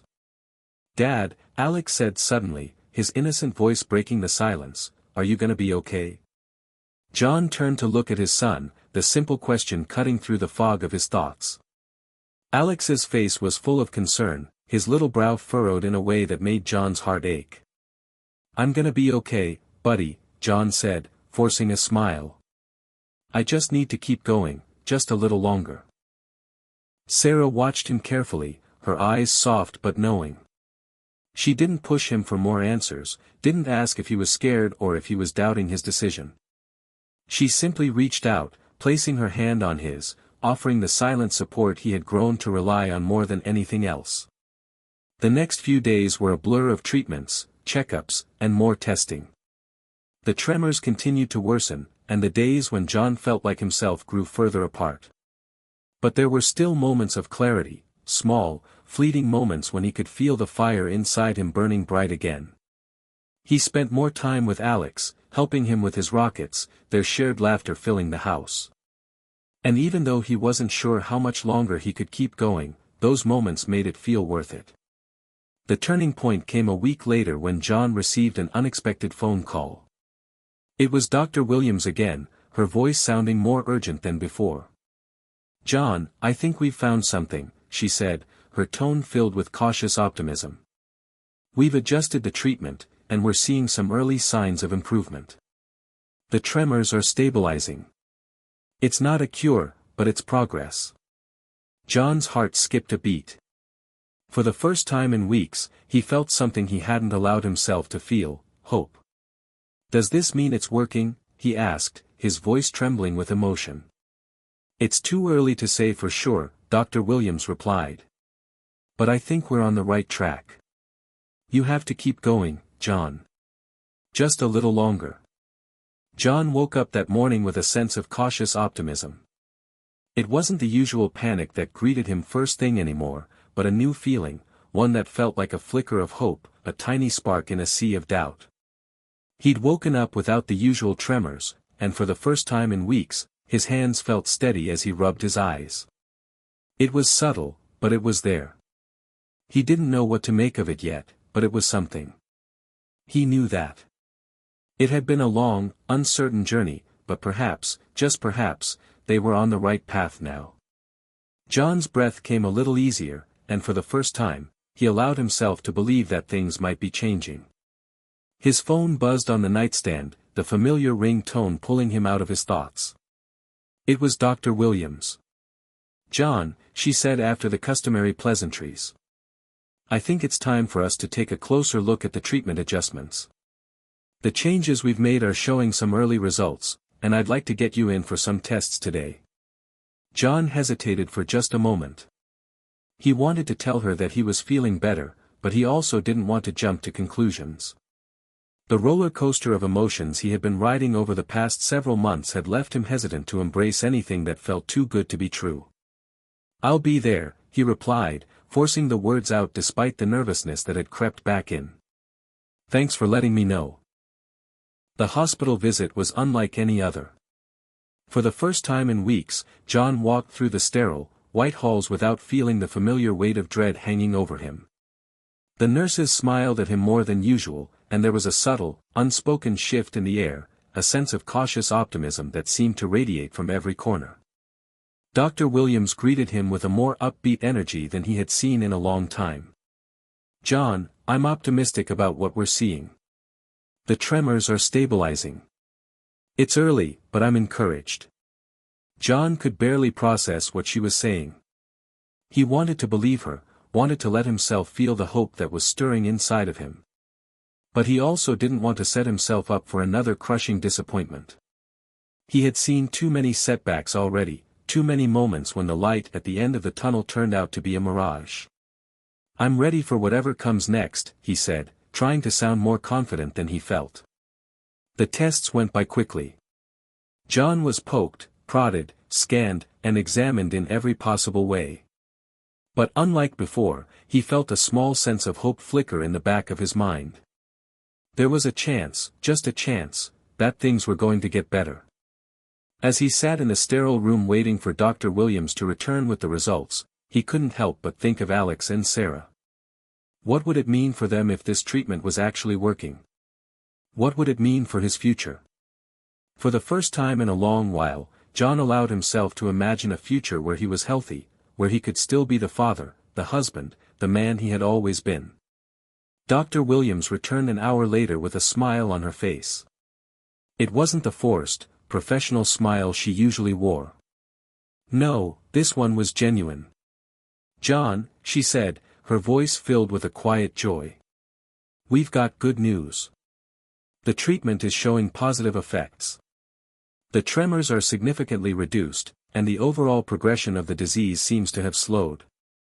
I wouldn't say we're out of the woods yet, but this is exactly what we've been hoping for. John's heart skipped a beat.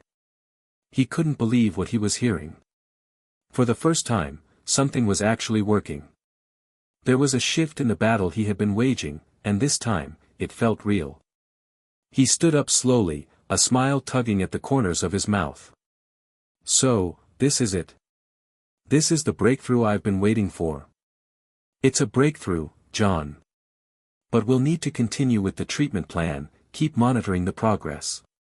It's still early, but I'm cautiously optimistic. You've made it this far. Don't stop now. John nodded, overwhelmed by the sense of relief that flooded him. For the first time in what felt like forever, he could breathe again. That night, John sat in the backyard with Sarah and Alex. They were all gathered around the table, talking, laughing, and eating takeout pizza, the simple, normal moments that John had been craving. It felt like a dream, like a fleeting moment of peace that he wasn't sure he deserved. Alex was telling one of his usual stories about his rocket ship adventures, his eyes wide with excitement, and John couldn't help but watch his son with a deep sense of gratitude. This little boy, full of life and energy, was what kept him going. And Sarah, sitting beside him, was the steady presence that reminded him of what truly mattered. I got some good news today, John said, his voice steady but filled with emotion. The treatment is working. The tremors are getting better. I think we might be onto something. Sarah's face lit up with the brightest smile John had seen in weeks. She leaned over and kissed him on the cheek. I knew it, she whispered. I knew you'd make it through. Alex, sensing the shift in the mood, jumped up from his chair and ran over to his father. See, Dad? I told you.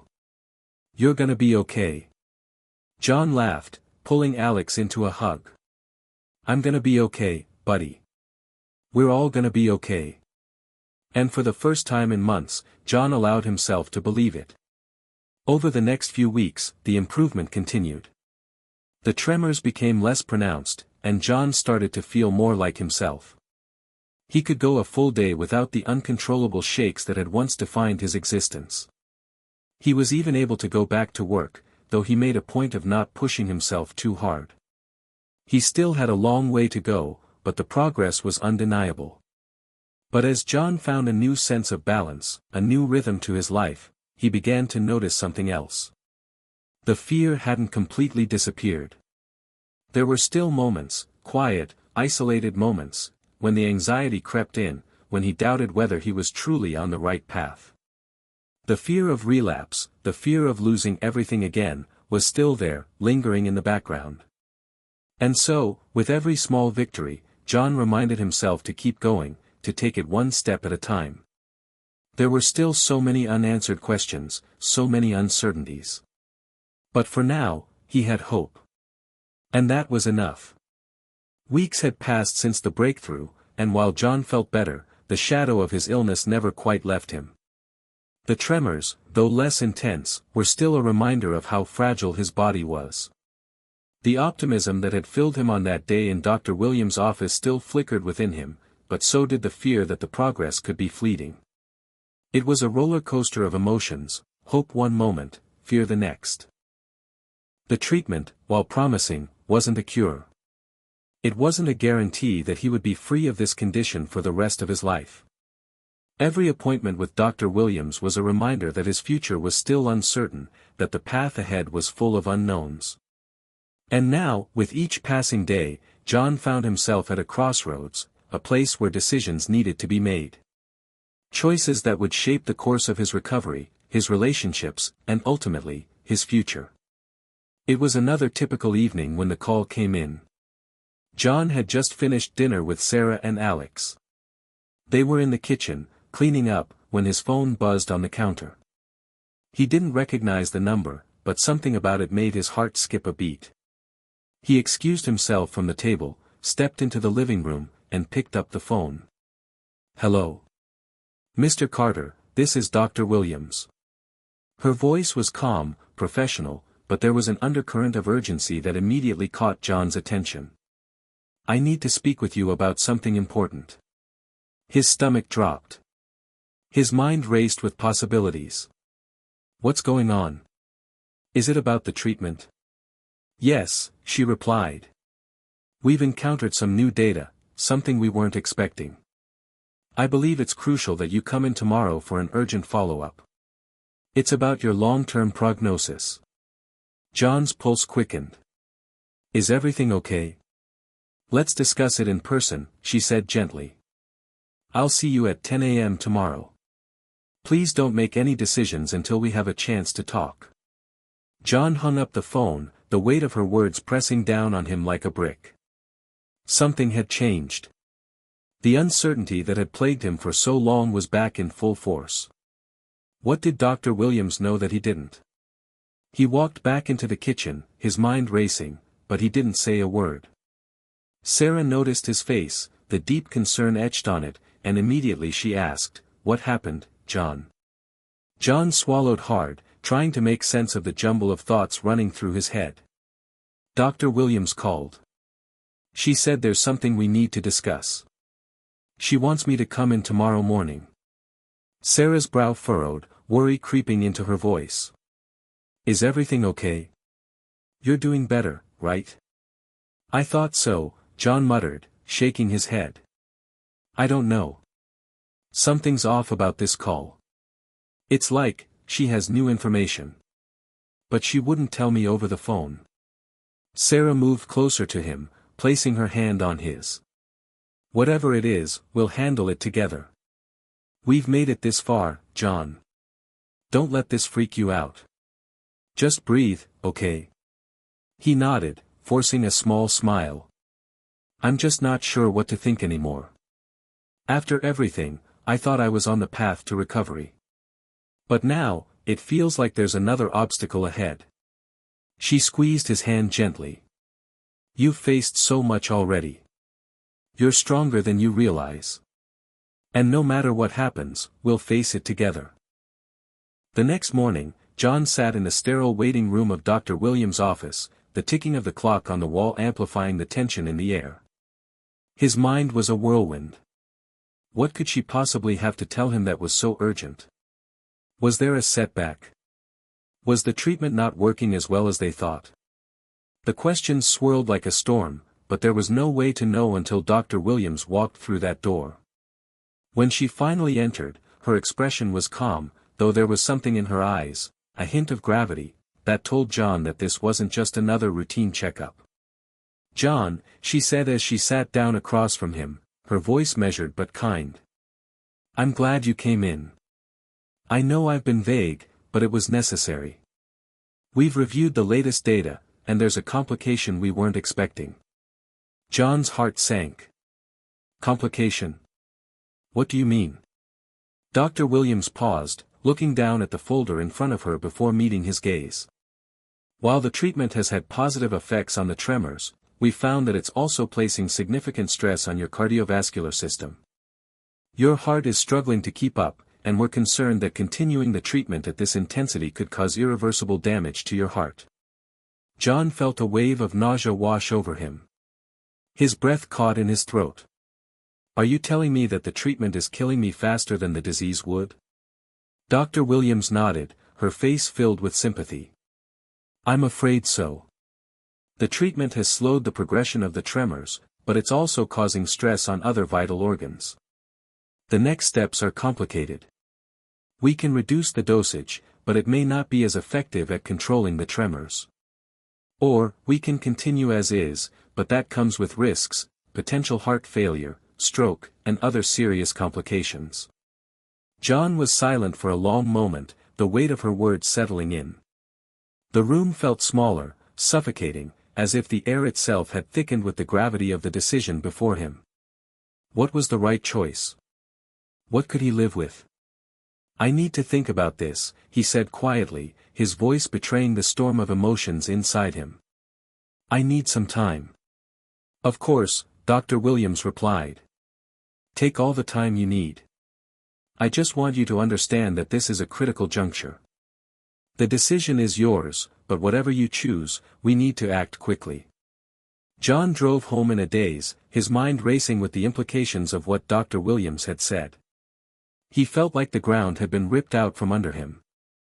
For months, he had fought to keep going, to believe that he could beat this, to believe that a miracle was possible. And now, he was faced with the brutal truth, the treatment that had given him hope was also slowly killing him. As he walked into the house, Sarah was standing in the living room, her eyes wide with concern. What did she say? She asked immediately, sensing the change in his demeanor. John sank down onto the couch, rubbing his face with his hands. It's worse than I thought. The treatment is working, but it's also putting too much strain on my heart. If I keep going, I could end up with heart failure, or worse. Sarah sat beside him, her hand finding his, her voice trembling with emotion. John, I don't know what to say. I don't want to lose you. John looked up at her, his eyes filled with a mix of sadness and determination. I don't know what to do, Sarah. I have to choose between living with the tremors or risking my life for a chance at getting better. Tears welled in Sarah's eyes, but she forced a smile. Whatever you decide, I'll be here. We'll figure this out together. John took a deep breath, trying to find clarity in the chaos of his emotions. I need to think. I don't know what the right choice is. But I'll make it. John had always believed decisions were made with logic, data, facts, outcomes. That was the engineer in him. You find the problem, weigh the variables, and make the most efficient choice. But this was something else entirely. It wasn't about logic anymore. It was about fear. About love. About time. For 3 days, he barely slept. He took long walks by himself, sometimes just down the block, sometimes aimlessly around the park. His body felt strong, deceptively strong. The tremors had eased. His energy was coming back. But now he knew why. The treatment that gave him back his strength might be the very thing stealing the years from his future.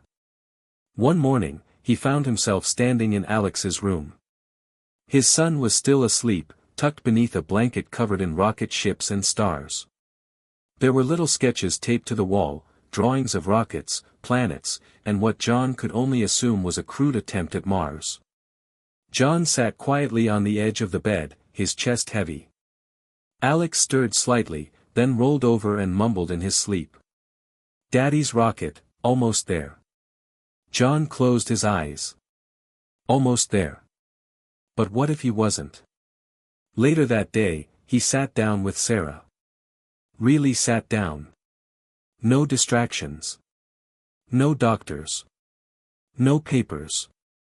Just the two of them. I can't keep going like this, he said finally. There's no right answer. It's either the treatment and the risk that I won't live long enough to see Alex grow up, or I stop and accept that the disease will probably come back faster. Sarah's eyes were full of tears, but she didn't let them fall. Not yet. You don't have to carry this alone, John. But I need to ask you something, she said, voice soft but steady. If you had 1 year of feeling alive, really alive, but then that was it. Would you take it? John was quiet. The question hung in the air like a storm cloud. He thought of Alex's laughter. Of late-night stargazing. Of mornings where he could hold a coffee cup without spilling it. Of being able to drive his son to school and not worry about having an episode behind the wheel. Of feeling like himself again. Yes, he whispered. I think I would. Sarah nodded slowly. Then that's your answer. Still, the decision had to be made official. Dr. Williams needed an answer. When John walked into her office the next morning, he felt oddly calm. It wasn't that the fear had disappeared, it hadn't. But clarity had settled in. I want to continue, he said, without waiting for her to ask. Even if the treatment shortens my life. I want the time I have to feel like living. Not just surviving. Dr. Williams studied him for a moment. There was something new in his voice, a firmness, a conviction she hadn't heard before. I respect your decision, John, she said. And I'll be with you every step of the way. We'll manage the risks as best we can. You'll need regular heart monitoring, and we'll watch for any early signs of strain. But, this choice. It's yours. And it's valid. He nodded. Thank you, doctor. I know what I'm risking. But I want to live, not hide from dying. That night, he sat with Alex under a clear sky. They lay on a blanket in the backyard, heads resting side by side, eyes fixed on the stars above. Dad, Alex said, when are we gonna build that rocket you promised? John smiled. Soon. I've got some big plans for it. Like what? Alex's eyes sparkled. Well, John said, his voice warm, we're gonna send a message into space. Something special. Something only we understand. Alex grinned. Like a secret code? Exactly, John said. A secret code from me and you. Something that says we were here. That we believed in big things. The choice John made wasn't just about medicine or disease. It was about legacy. About moments. About holding his wife's hand without the tremor. About lifting his son up in the air without fear. About making memories that would last far beyond him. He couldn't control how long he had. But he could choose how he'd spend it. John had always thought of his life as small. Not in a sad way, just quiet. Comfortable. Ordinary. He was an engineer, a husband, a father. A guy with a mortgage, a few DIY projects in the garage, and a soft spot for sci-fi movies. That was enough. But now. Now his story was no longer just his. It started with a simple blog post. Sarah had written it one night while John slept, her thoughts spilling onto the screen like a love letter to time itself. She wrote about the diagnosis, the impossible choices, and John's decision to keep fighting, not for forever, but for fullness. She didn't name names. She didn't ask for help. It was just her way of making sense of it all. Then she hit publish. And the internet did what the internet does, it found something honest and cracked wide open. By morning, the post had been shared thousands of times. By noon, it was trending. By the end of the week, they were on the local news. Sarah looked stunned. All I did was write what I felt. John shook his head in disbelief. I guess people get it. Reporters started calling. Foundations. Tech companies. Even a few podcasts wanted to feature John's story. At first, he was hesitant. This wasn't about going viral. It wasn't about fame. But then the emails started coming in. One from a father in Wisconsin who was also living with a degenerative nerve disease. Another from a teenage girl in New Jersey who'd read Sarah's post and decided not to give up. One message simply read, "Your story gave me the courage to start treatment again. Thank you." John realized something. His life wasn't small anymore. Not because it had gotten louder, but because it had gotten meaningful in ways he hadn't imagined. His pain was helping someone else heal. His choice was reminding someone else they had a choice. Then came the message that changed everything. It was from Tesla HQ. Well, technically, from a communications director named Tasha who said her boss had seen the story and wanted to help. John blinked at the email. This has to be a joke. Sarah stared at the screen. John, it's signed by Elon Musk. He reread it 3 times. Tasha explained that Elon had read Sarah's blog. That he was moved and interested in speaking directly. There was talk of a meeting. Possibly a collaboration. Something about hope, technology, and leaving a legacy. John laughed out loud. I mean, come on. Elon Musk? Really? But the next day, he got the call. The voice on the line was unmistakable. John. Elon here. I just wanted to say, I read your wife's post. It hit me hard. You're doing something really powerful, man. John didn't know what to say. Thank you, Mr. Musk. I'm kind of shocked you even saw it. Well, I think what you're doing matters. Not just how you're fighting, but how you're living. And I want to help. If you're open to it. Help how? John asked, heart pounding. There was a pause, then Elon's voice lowered like he was leaning in. What if we built something together, something permanent? A symbol of what it means to fight for life. A message to the stars. John stared out the window after the call, his mind racing. It was surreal. Bizarre. Unreal. And yet, not entirely unwelcome. Later that night, Sarah sat beside him, her hand warm on his. What do you think he meant by a symbol to the stars? She asked. John smiled faintly. I don't know. But I think I'm about to find out. In the days that followed, a plan began to take shape. Elon's team proposed a collaborative project, a small payload to ride along on an upcoming SpaceX launch. It wouldn't be anything large. But it would be meaningful. A time capsule of sorts. Personal artifacts. Messages. Videos.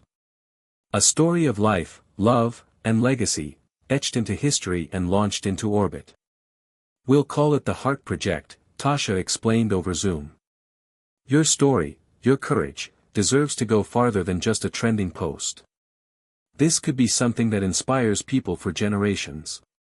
John didn't have words. He simply nodded, heart heavy in the best way. Still, not everyone understood. Some online critics accused them of exploiting illness for attention. Others said it was just a PR stunt. A few questioned Elon's motives.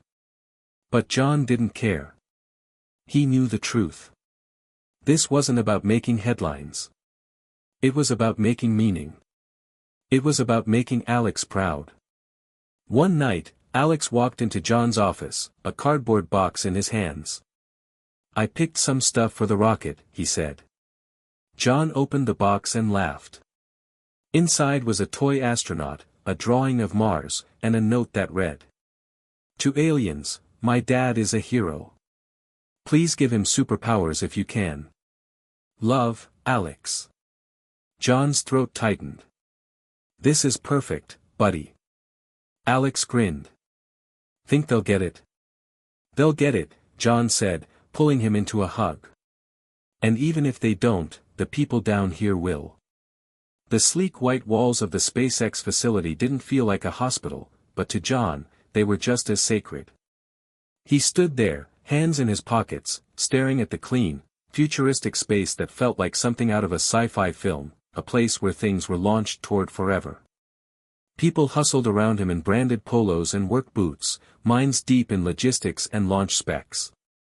And in the middle of it all, a dying man with a mission stood, quietly watching. "Welcome to Hawthorne," Tasha said, smiling as she led him down the corridor. "This is where magic happens." John chuckled. "Magic and math." She grinned. "You'd be surprised how often those two are the same thing around here." The team showed him the capsule first.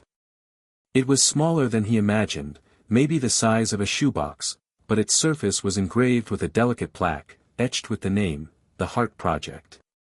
Inside would be a curated collection of his life, a video message to Alex, a digital photo album, the voice recording Sarah made reading their wedding vows, and Alex's drawing of Mars with "Dad's rocket" scribbled in red crayon.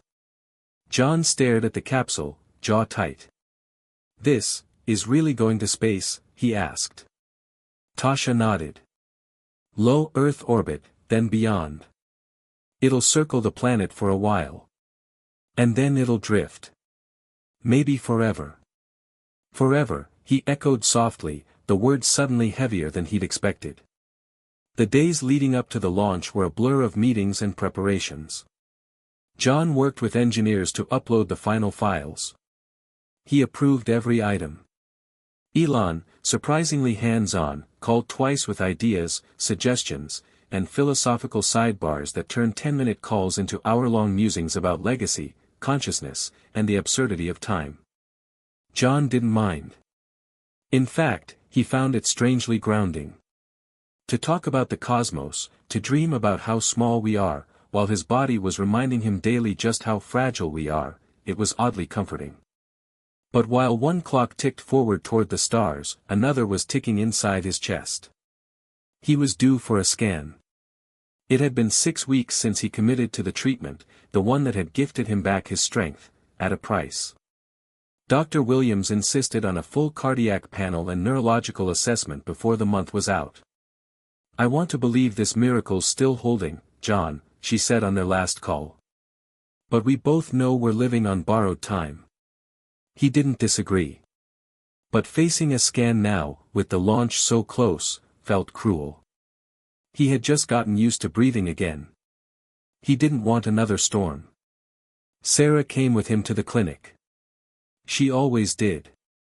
They sat in silence in the waiting room, her hand wrapped tightly in his. The nurse called his name, and he stood slowly, trying to ignore the knot in his stomach. This wasn't like before.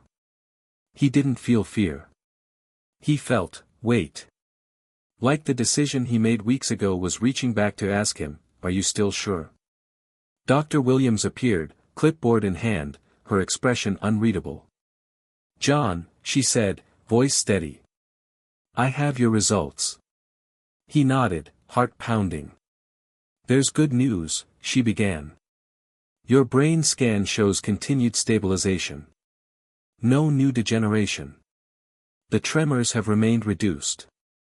You're still responding to treatment." Relief washed over him like warm rain. "But," she continued, and his breath caught. "Your heart's under strain. We're starting to see minor arrhythmias. Nothing catastrophic, yet. But it's there." John stared at her. "How long?" Dr. Williams hesitated. "There's no clock I can set, John. But I would recommend we reassess in 30 days. If the arrhythmias worsen, we'll have to reduce the dosage or stop treatment entirely." He nodded slowly. 30 days. That's what he had. Maybe less. That night, John sat alone in the backyard, staring at the stars. The launch was scheduled in 9 days. He whispered into the dark, almost like a prayer. "Just let me see it." That's all he wanted. Not a cure. Not a miracle. Just enough time to watch his message leave this world and become part of something bigger. Alex came outside, rubbing his eyes, still in his pajamas. "Dad? You okay?" John nodded, pulling his son into his lap. "I'm just thinking. About the rocket? Yeah. And about you. And your mom. Alex smiled sleepily. I told my class about our space box. They think it's awesome. John laughed. They're right. What did you put in it, really? John looked down at him. Just the best parts of my life. You, your mom. Some of my memories. Things I want the stars to remember. Alex rested his head on John's shoulder. I wish I could go with it. You already are, John whispered. You're in every piece of it. As the launch approached, John's body felt the effects of time. The tremors weren't back, not fully, but fatigue hit him harder. There were days he needed to lie down by noon. His chest sometimes fluttered, a reminder of the clock inside him. But still, he moved forward. Final edits to the video were made. Messages from Sarah and Alex were added. A short poem John wrote in college was encoded onto a microchip, his own quiet whisper to the universe. And finally, the last edition, a simple line, engraved beneath the Heart Project plaque. For Alex. For love. For the days we were brave. The morning of the launch was clear, too clear, almost. The sky was an endless blue, untouched by clouds, like the universe itself was holding its breath. John stood at Cape Canaveral, wind brushing gently across his face, staring up at the Falcon 9 rocket that would carry the Heart Project into space. It towered over everything, silent and still, waiting. He felt small. And, for once, he didn't mind. Sarah stood beside him, her hand tight around his. You okay? She asked. He smiled, eyes never leaving the rocket. I think this is the first time I've ever really meant it when I said yes. Alex, standing between them with oversized headphones to muffle the launch sounds, pointed excitedly at the countdown screen. Look! It's almost time.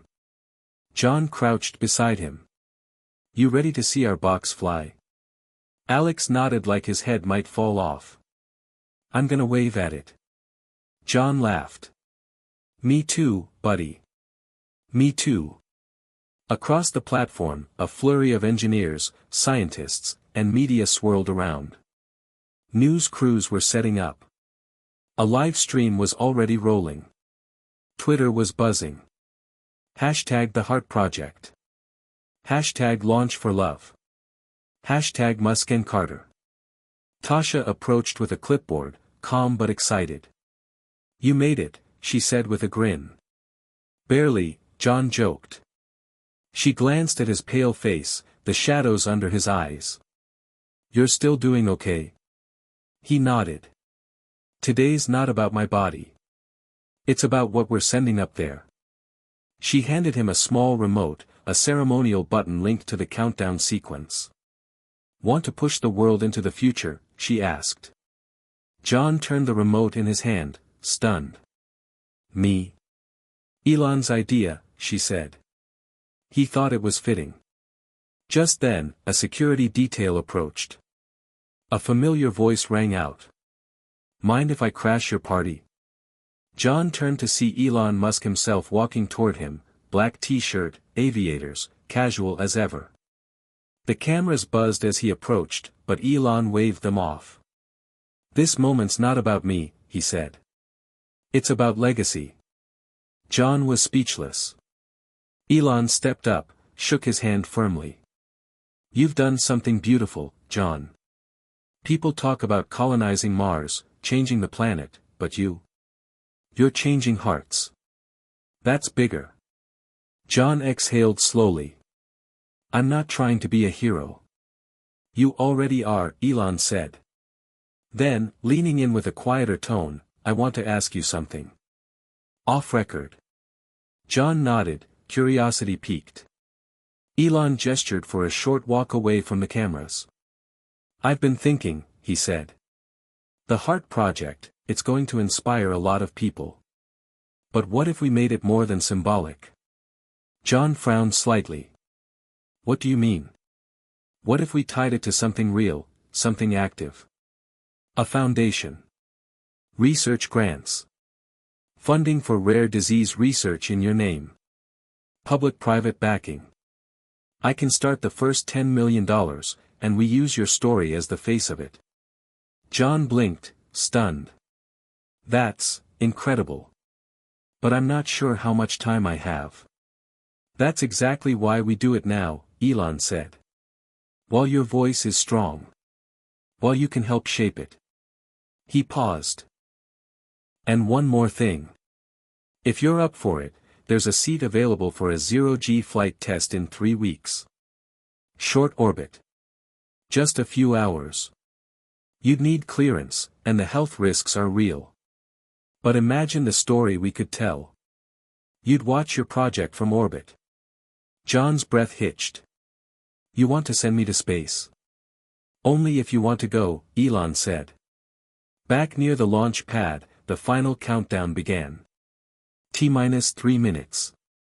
John stood with the remote in hand, Sarah beside him, Alex gripping his arm. Cameras clicked, the crowd murmured, and the rocket hissed with the low rumble of power gathering at its base. Any regrets? Sarah whispered. He shook his head slowly. Just one. She looked at him. That I won't get to see how far it goes. 10. 9. 8. Alex jumped up and down. Go rocket go. 7. 6. 5. John looked at Sarah, then down at Alex, and pressed the launch button. 4. 3. 2. 1. The rocket ignited with a thunderous roar, fire and smoke billowing out from the platform as it lifted into the sky. The crowd gasped. Sarah covered Alex's ears, but his eyes never left the rising flame. John stared upward, heart pounding. The rocket cut through the air, soaring higher, higher, leaving Earth behind, carrying his story, their story, into the stars. A tear slid down John's cheek. Not from pain. Not from fear. But from something far more powerful, peace. That night, Elon's offer haunted him. He sat awake long after the celebration ended, Sarah asleep beside him. On the desk was a simple printout from SpaceX. Mission passenger, John Carter, status, pending. His heart was weakening. His time was running thin. But maybe, just maybe, he had one more launch left in him. John Carter sat in silence, staring at the printed form with his name on it. Mission passenger, John Carter, status, pending. 3 words, status, pending, holding the weight of the biggest decision of his life. It was all there. The medical clearance process. The required training schedule. A waiver thicker than a dictionary. It wasn't just a dream now, it was real. Elon had opened the door. All John had to do was walk through it. But what if walking through that door meant never walking back? He brought it up over breakfast.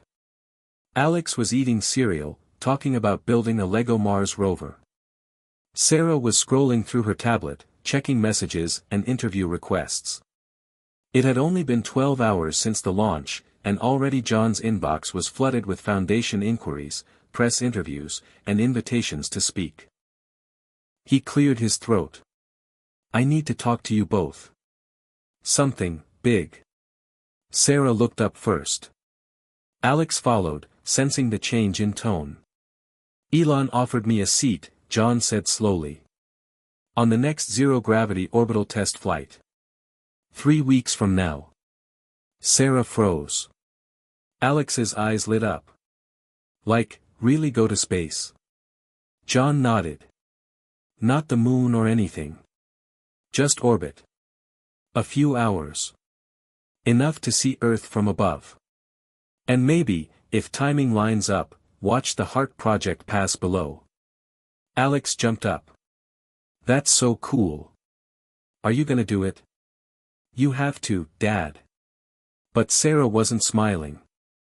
Her eyes were locked on John's, searching. You said it yourself. Your heart's weakening. I know. You said 30 days max before we reevaluate. I know. Her voice dropped. So this could kill you. He didn't answer. He didn't need to. That night, they sat on the porch, just the two of them. The Florida air was warm, the sound of crickets echoing through the dark.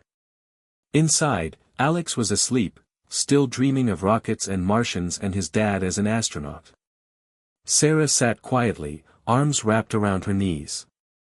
You want to do it, don't you? She asked finally. John hesitated. I want to see it. Not just the launch. The result. I want to know that it's really out there. Floating. Alive. I want to feel weightless, even if it's just once. Sarah was quiet. I'm scared, she said. I know. I don't want Alex to lose his dad for a few hours in space. I don't want him to see his dad fade away slowly either, John whispered. I want him to remember this. The way I fought. The way I lived. The next day, John met with Dr. Williams. She didn't sugarcoat anything. Your heart is operating at 62% capacity.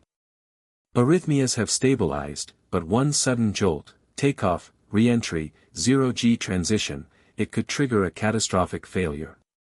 So it's a bad idea. It's a terrible idea, she said flatly. But, you're also the most alive I've seen you in months. John smiled sadly. That's the problem, isn't it? She slid the medical clearance papers across the table. If you want to do it, I'll sign off.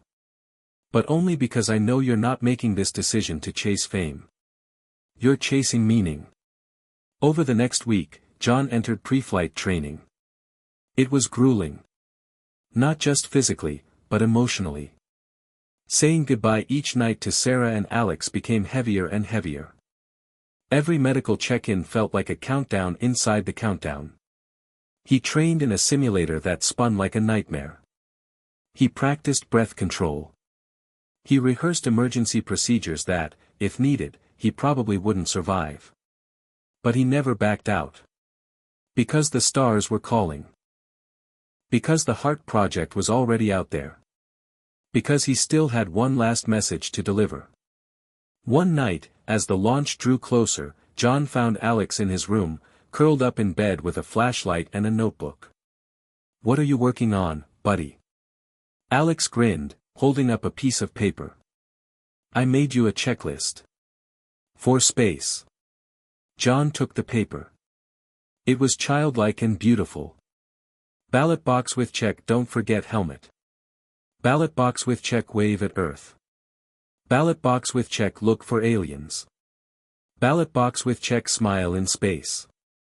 Ballot box with check, come back home. John couldn't speak. Alex looked up. You will come back, right? John swallowed hard. I promise I'll try. 2 days before launch, Elon called. Still on board? He asked. Still on board, John said, voice steady. Elon was quiet for a second. Just so you know, this will be recorded. Documented. We're going to make a short film. Tell your story. John nodded. Good. Not for me. For the people watching after. For Alex, Elon added. John smiled. Yeah. For Alex. The night before liftoff, John tucked his son into bed like it was any other night. He read The Little Prince aloud, his voice cracking in places, his hands trembling only slightly. When he finished, Alex hugged him tight. I love you to the stars, Dad. John held him longer than usual. I love you to the stars, and back. As he left the room, Sarah stood in the hallway, tears in her eyes. You sure? No, John said honestly. But I'm ready. She kissed him. Then go do something unforgettable. The inside of the Dragon capsule was smaller than John expected. Sleek. Sterile. Like a whisper instead of a roar. For seats, glowing panels, the soft hum of systems all around him. It was a spaceship, yes, but it was also strangely calm. A heartbeat in orbit. He sat strapped in next to a career test pilot and 2 mission engineers. Everyone was focused, moving through their checklists. John's heart was beating faster than it should, but his hands steady. This was it. Launch -4 minutes. His suit was snug, the helmet secure. His name tag, Carter, pressed against his chest like a badge of everything he had overcome to get here. A camera inside the cabin streamed his image to millions watching on Earth. Somewhere out there, Sarah was holding Alex's hand. And John had never felt closer to both of them. "Carter," came a voice over comms. It was the pilot. "You good?" John exhaled, staring at the curved ceiling above him. "Good as I'll ever be." 3, 2, 1, ignition. The rocket roared beneath them, and for a moment, John felt his soul press back into his spine. The G-forces slammed him into his seat, the sound like thunder inside his chest. But he didn't panic. He smiled. Because this was the feeling he had chased for so long. Weight. Power. Flight. The blue planet fell away beneath them, and for the first time in his life, John Carter left Earth behind. 10 minutes later, they were in orbit. The engines cut. The silence was sudden, jarring. And then, he was floating. Weightless. He laughed out loud, a pure sound, childlike. His body rose gently in the seat restraints. His arms drifted upward like they no longer belonged to gravity. A pen floated beside his shoulder. "Welcome to space, gentlemen," the pilot said.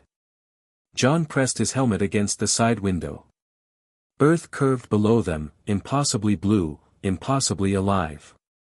It didn't look fragile. It looked like home. And the Heart Project was up here somewhere, a tiny object among thousands, carrying his voice, his story. He touched the glass. They gave him a moment.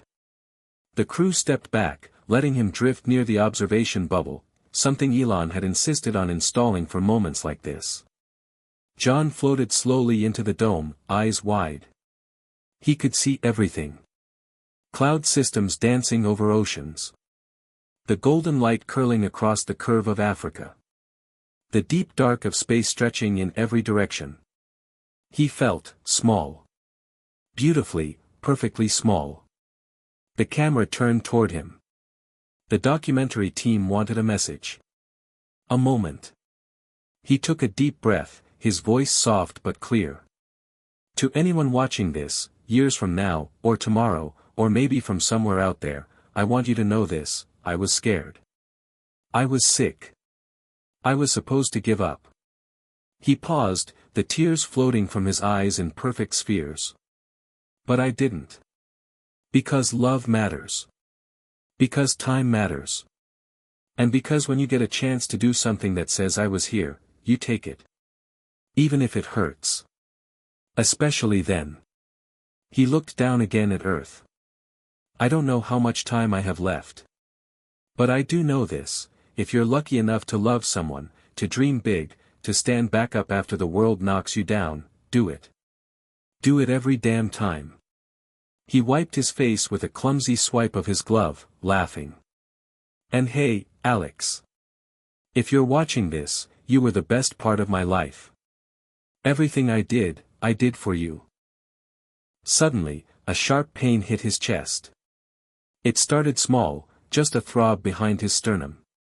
But then it pulsed again, deeper, sharper, like someone had grabbed his heart and squeezed.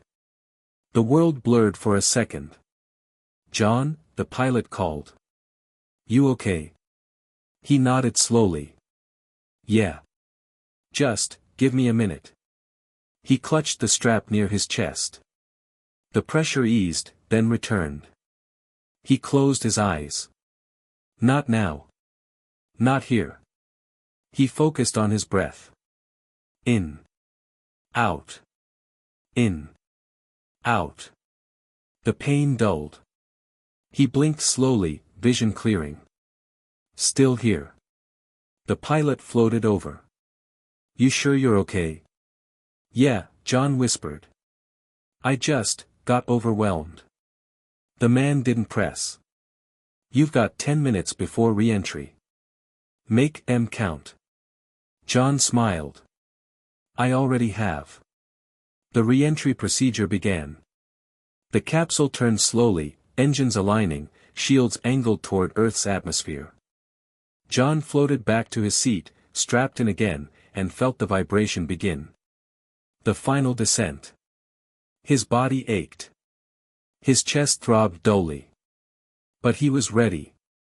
As fire licked the window edges, as the roar returned, as gravity reclaimed him inch by inch, John Carter whispered the last words he would speak in space.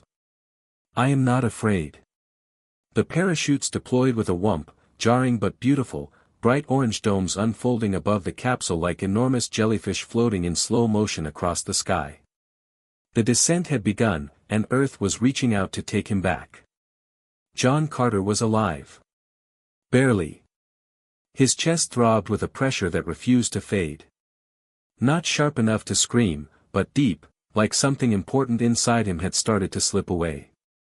His fingers trembled as he gripped the seat restraints. Sweat collected beneath his helmet. He'd made it through orbit, but gravity was a different kind of battle. The splashdown was smooth, all things considered. The capsule hit the Atlantic with a bounce, then bobbed like a cork. Crew boats rushed to meet them, waves slapping against the hull. From the shore, cheers echoed through cameras and live streams and radios. Mission Control called it a triumph. But inside the capsule, John Carter sat motionless, lips pale. Vitals are unstable, one of the medics said, ripping open John's flight suit the moment they got him aboard the recovery ship. Heart rate's erratic, he's crashing. John's eyes fluttered open. The sky above was blinding. He felt cold, even in the heat. Tell Sarah, he murmured. Stay with us, John, the medic barked. You're not done yet. But he didn't fight. Not this time. Because in his mind, he wasn't dying. He was still floating. The next memory came in fragments. Fluorescent lights. Beeping monitors. The sterile scent of antiseptic. He was in a hospital bed, IVs in his arms. A heart monitor blinked slowly beside him. And then, Sarah's face. She was crying, forehead pressed to his hand. Her voice cracked. You made it back. You made it home. He blinked, managing a faint smile. Barely. You scared the hell out of me. You were right, he whispered. It was a terrible idea. She laughed through her tears. Yeah. But you looked like a goddamn superhero up there. For the next 3 days, John remained in ICU. He'd suffered a minor cardiac event during re-entry. His heart, already weak, had strained under the stress of the mission. The doctors said it was a miracle he was alive. They also said it wouldn't last forever. He had weeks, maybe. But not years. Still, he'd flown. And the world knew it. News coverage exploded. The Washington Post, from hospice to the heavens, John Carter's final flight inspires millions. CNN, the Heart Project leaves orbit, and leaves a legacy. Time magazine, cover story, what it means to live fully, John Carter and the journey that changed the world. Celebrities tweeted about him. Schools studied him. NASA sent a letter. Elon publicly pledged $20 million to launch a new initiative under John's name, the Heart Project Foundation, dedicated to rare disease research and storytelling in medicine. But John. He just wanted to be home. One afternoon, Alex climbed into the hospital bed beside him, a blanket in one hand and his Mars rover toy in the other. Mom said you'll come home soon. John nodded. That's the plan. Alex nestled against his shoulder. I watched your video in space. You waved at me. John smiled, eyes glistening. I did. Alex reached into his pocket and pulled out a folded piece of paper. This is for you. I didn't know what to get an astronaut, so I made something. John unfolded it with shaking hands. It was a drawing, Earth, the rocket, a stick figure with a heart glowing on its chest. Dad. The first rocket with love inside. John couldn't hold back the tears. Later that evening, as the machines beeped and Sarah rested in the corner chair, John stared out the window. The stars were faint, but they were there. He'd touched them. He'd sent his story to them. And now, in the silence, he felt them calling back, not with words, but with stillness. With peace. Dr. Williams came in with a clipboard and a heavy expression. You're stable, she said softly. But not improving. He nodded. I can transfer you home with full hospice care. Your foundation team is waiting. They want you to record one more message, for the first gala event. If you're up for it. John looked at her for a long time. I think I've said what I need to say. Then he paused. Except maybe one last thing. The hospital bed was set up in the living room, just like before, but everything felt different now. The light through the window seemed warmer. The walls, once sterile white, were covered in framed photos, news clippings, and drawings from kids around the world who had heard about the Heart Project. Handwritten letters from strangers lined the mantel. One read. You helped me believe again. Another. I lost my dad to the same disease. Watching you fly made me feel like he got there too. John Carter had come home. And he wasn't just dying. He was remembered. He spent his days wrapped in a blanket, resting on the couch with Alex at his side and Sarah rarely more than a room away. The world moved around him now, TV crews, foundation organizers, neighbors delivering food, but he barely noticed. Because all that mattered, was right here. Alex, small and warm, curled under his arm with a book. Sarah, sitting beside him, fingers laced through his. The soft hush of the world settling down. Time had become liquid, slipping between moments, slowing when it mattered most. One morning, a notification blinked on the tablet at John's bedside. The Heart Project, first orbit complete. Status, stable. Path, LEO, low Earth orbit. Estimated next pass, 7:42 p.m. Eastern Standard Time. Tonight, he murmured. She comes back around. Sarah looked over. We'll be ready. That evening, they bundled up and brought him outside. A clear sky stretched overhead, stars already blooming against the fading light. Neighbors gathered silently on the sidewalk, holding candles, wrapped in coats. A local news team stood by in the background, careful not to intrude.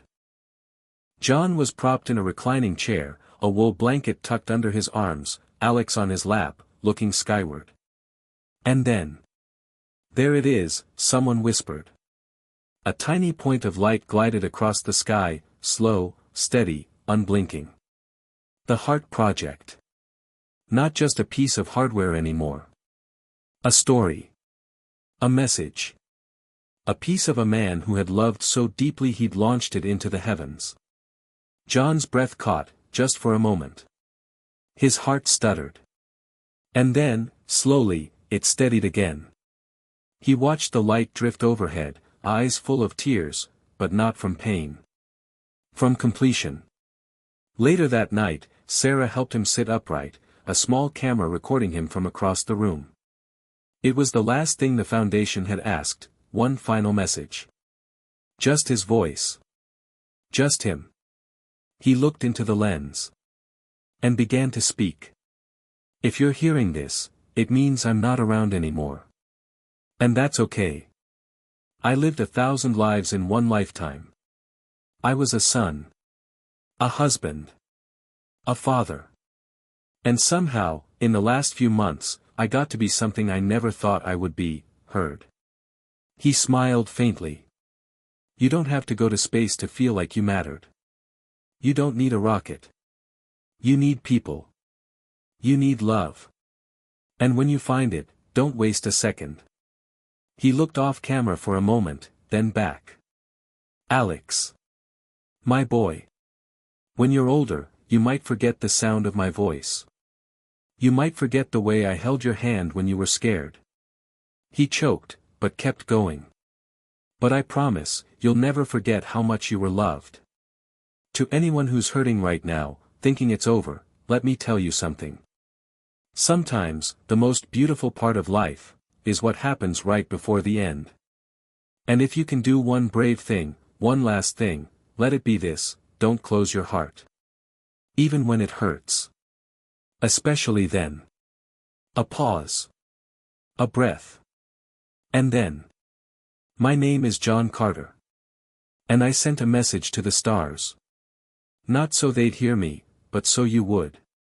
Don't be afraid to love. Don't be afraid to live. The camera shut off. John leaned back against the pillow. His eyes drifted upward, out the window, toward the stars. The next morning, Sarah found him still, peaceful. Hand resting in Alex's drawing. A small smile on his face. And the morning sun lighting his cheek like a goodbye. 1 year later, at a gala in New York City, the Heart Project Foundation launched its first fully funded research center for rare cardiac diseases. The keynote began with a recording. Sometimes, you don't need a miracle to change the world. Sometimes, you just need to try. And above the crowd, on a looping screen, a single light moved across the earth in real time. Still in orbit. Still shining. Still carrying the heart of a man who had refused to die quietly. Hit subscribe and leave a comment with where you're watching from. This story might just spark a new beginning. What's one thing that always pushes you forward, even when things get tough?